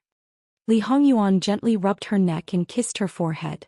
Jingwan felt his frustration and powerlessness, as if she had failed to live up to his feelings. If there was no relationship between them, Jingwan might not have done anything. But they were engaged, and soon they would become the closest people. One's glory, one's loss, so this made her feel a little helpless. He couldn't tell right now. Was he doting on her? As a substitute? Or a change of heart? Or was it true love? No matter how mature Jingwan's temperament was, no matter how rational she was, and no matter how much psychological preparation she did, it couldn't change the fact that she was a blank slate when it came to love. She was not good at dealing with this kind of thing. Li Hongyuan looked at her small appearance and his mood improved a lot. This girl was actually soft-hearted. She was amenable to coaxing but not coercion. She valued friendship and righteousness. She would never accept other people's kindness for no reason. Once she accepted it, she would always try her best to return it. This was also good. Although her heart was a little heavy and difficult to conquer, it did not mean that it was impossible to conquer it. Because of their special relationship, he could force her to accept his kindness. Sooner or later, he would win her over. Don't think too much. Do what you should do. Just do what you want. Do what I want. In front of such beauty, Jingwan expressed that she wanted to pounce on him. Hence, she unceremoniously hooked her arms around Li Hongyuan's neck and kissed him fiercely. Before Li Hongyuan could turn the tables on her, she broke free from his grasp and ran away. Li Hongyuan touched his lips. Wan, are you comforting me? He suddenly smiled. Comforting? Of course not. Jingwan expressed that she was just seduced by his beauty. That was all. After that, Granny Gong came in and handed Li Hongyuan a cup of warm water. Miss said that drinking a cup of warm water after waking up every morning is good for your health.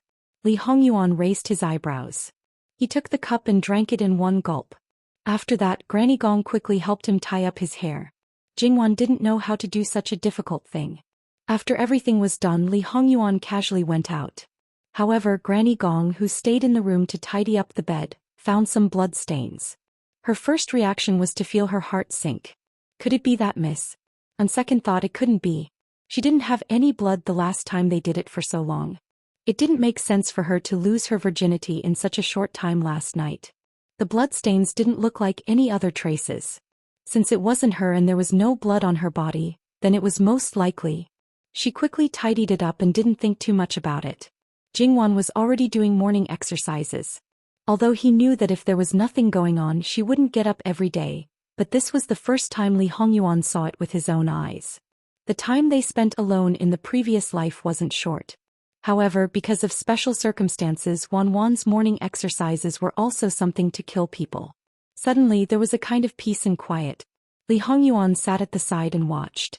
However, as he watched, his thoughts started to wander. With such a soft waist, sometimes, wouldn't he be able to do whatever he wanted? The last time they had intimate contact, except for the last step, they did everything. However, they were all very ordinary positions. Maybe he could try something else next time? Li Hongyuan felt a little itchy on the tip of his tongue and unconsciously swept the inside of his teeth. The sky was about to turn white. Your Highness, you should go back. Granny Gong said. Li Hongyuan looked sideways at her and then stared at Jingwan for a while. Finally, he stood up and walked towards Jingwan. Your Highness, are you leaving? You can't bear to part with me. Then after I have my meal, I'll go see your grandparents before I leave. Farewell, Your Highness. When dealing with a thick-skinned person, one couldn't hesitate at all. Even more so, one couldn't persuade him to stay. Her forehead was wet with sweat and her face was stiff. The words, "Get lost," were clearly written on her face. He reached out to touch her face and leaned closer.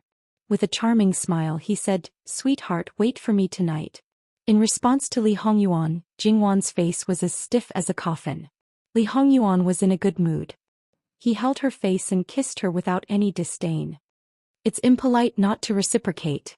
This is a gift in return. Then he walked away. Bastard. Jingwan cursed in a low voice. She looked at the servant girls and saw that they all had their heads lowered. The only thing missing was a sign above their heads that said, "This servant didn't see." Granny Gong's back was as he left. Her sign probably said, "Out of sight, out of mind." His reputation, his image, they were all ruined by that bastard. Li Hongyuan returned to the mansion. As a close attendant, Eunuch Mu had already prepared water for the bath. However, his master seemed to be coming back much later than expected. It was different from the previous times. You're tuning in to the Biao's Wuxiao Chronicles YouTube channel. Don't forget to subscribe and join us on this journey to catch the most captivating stories.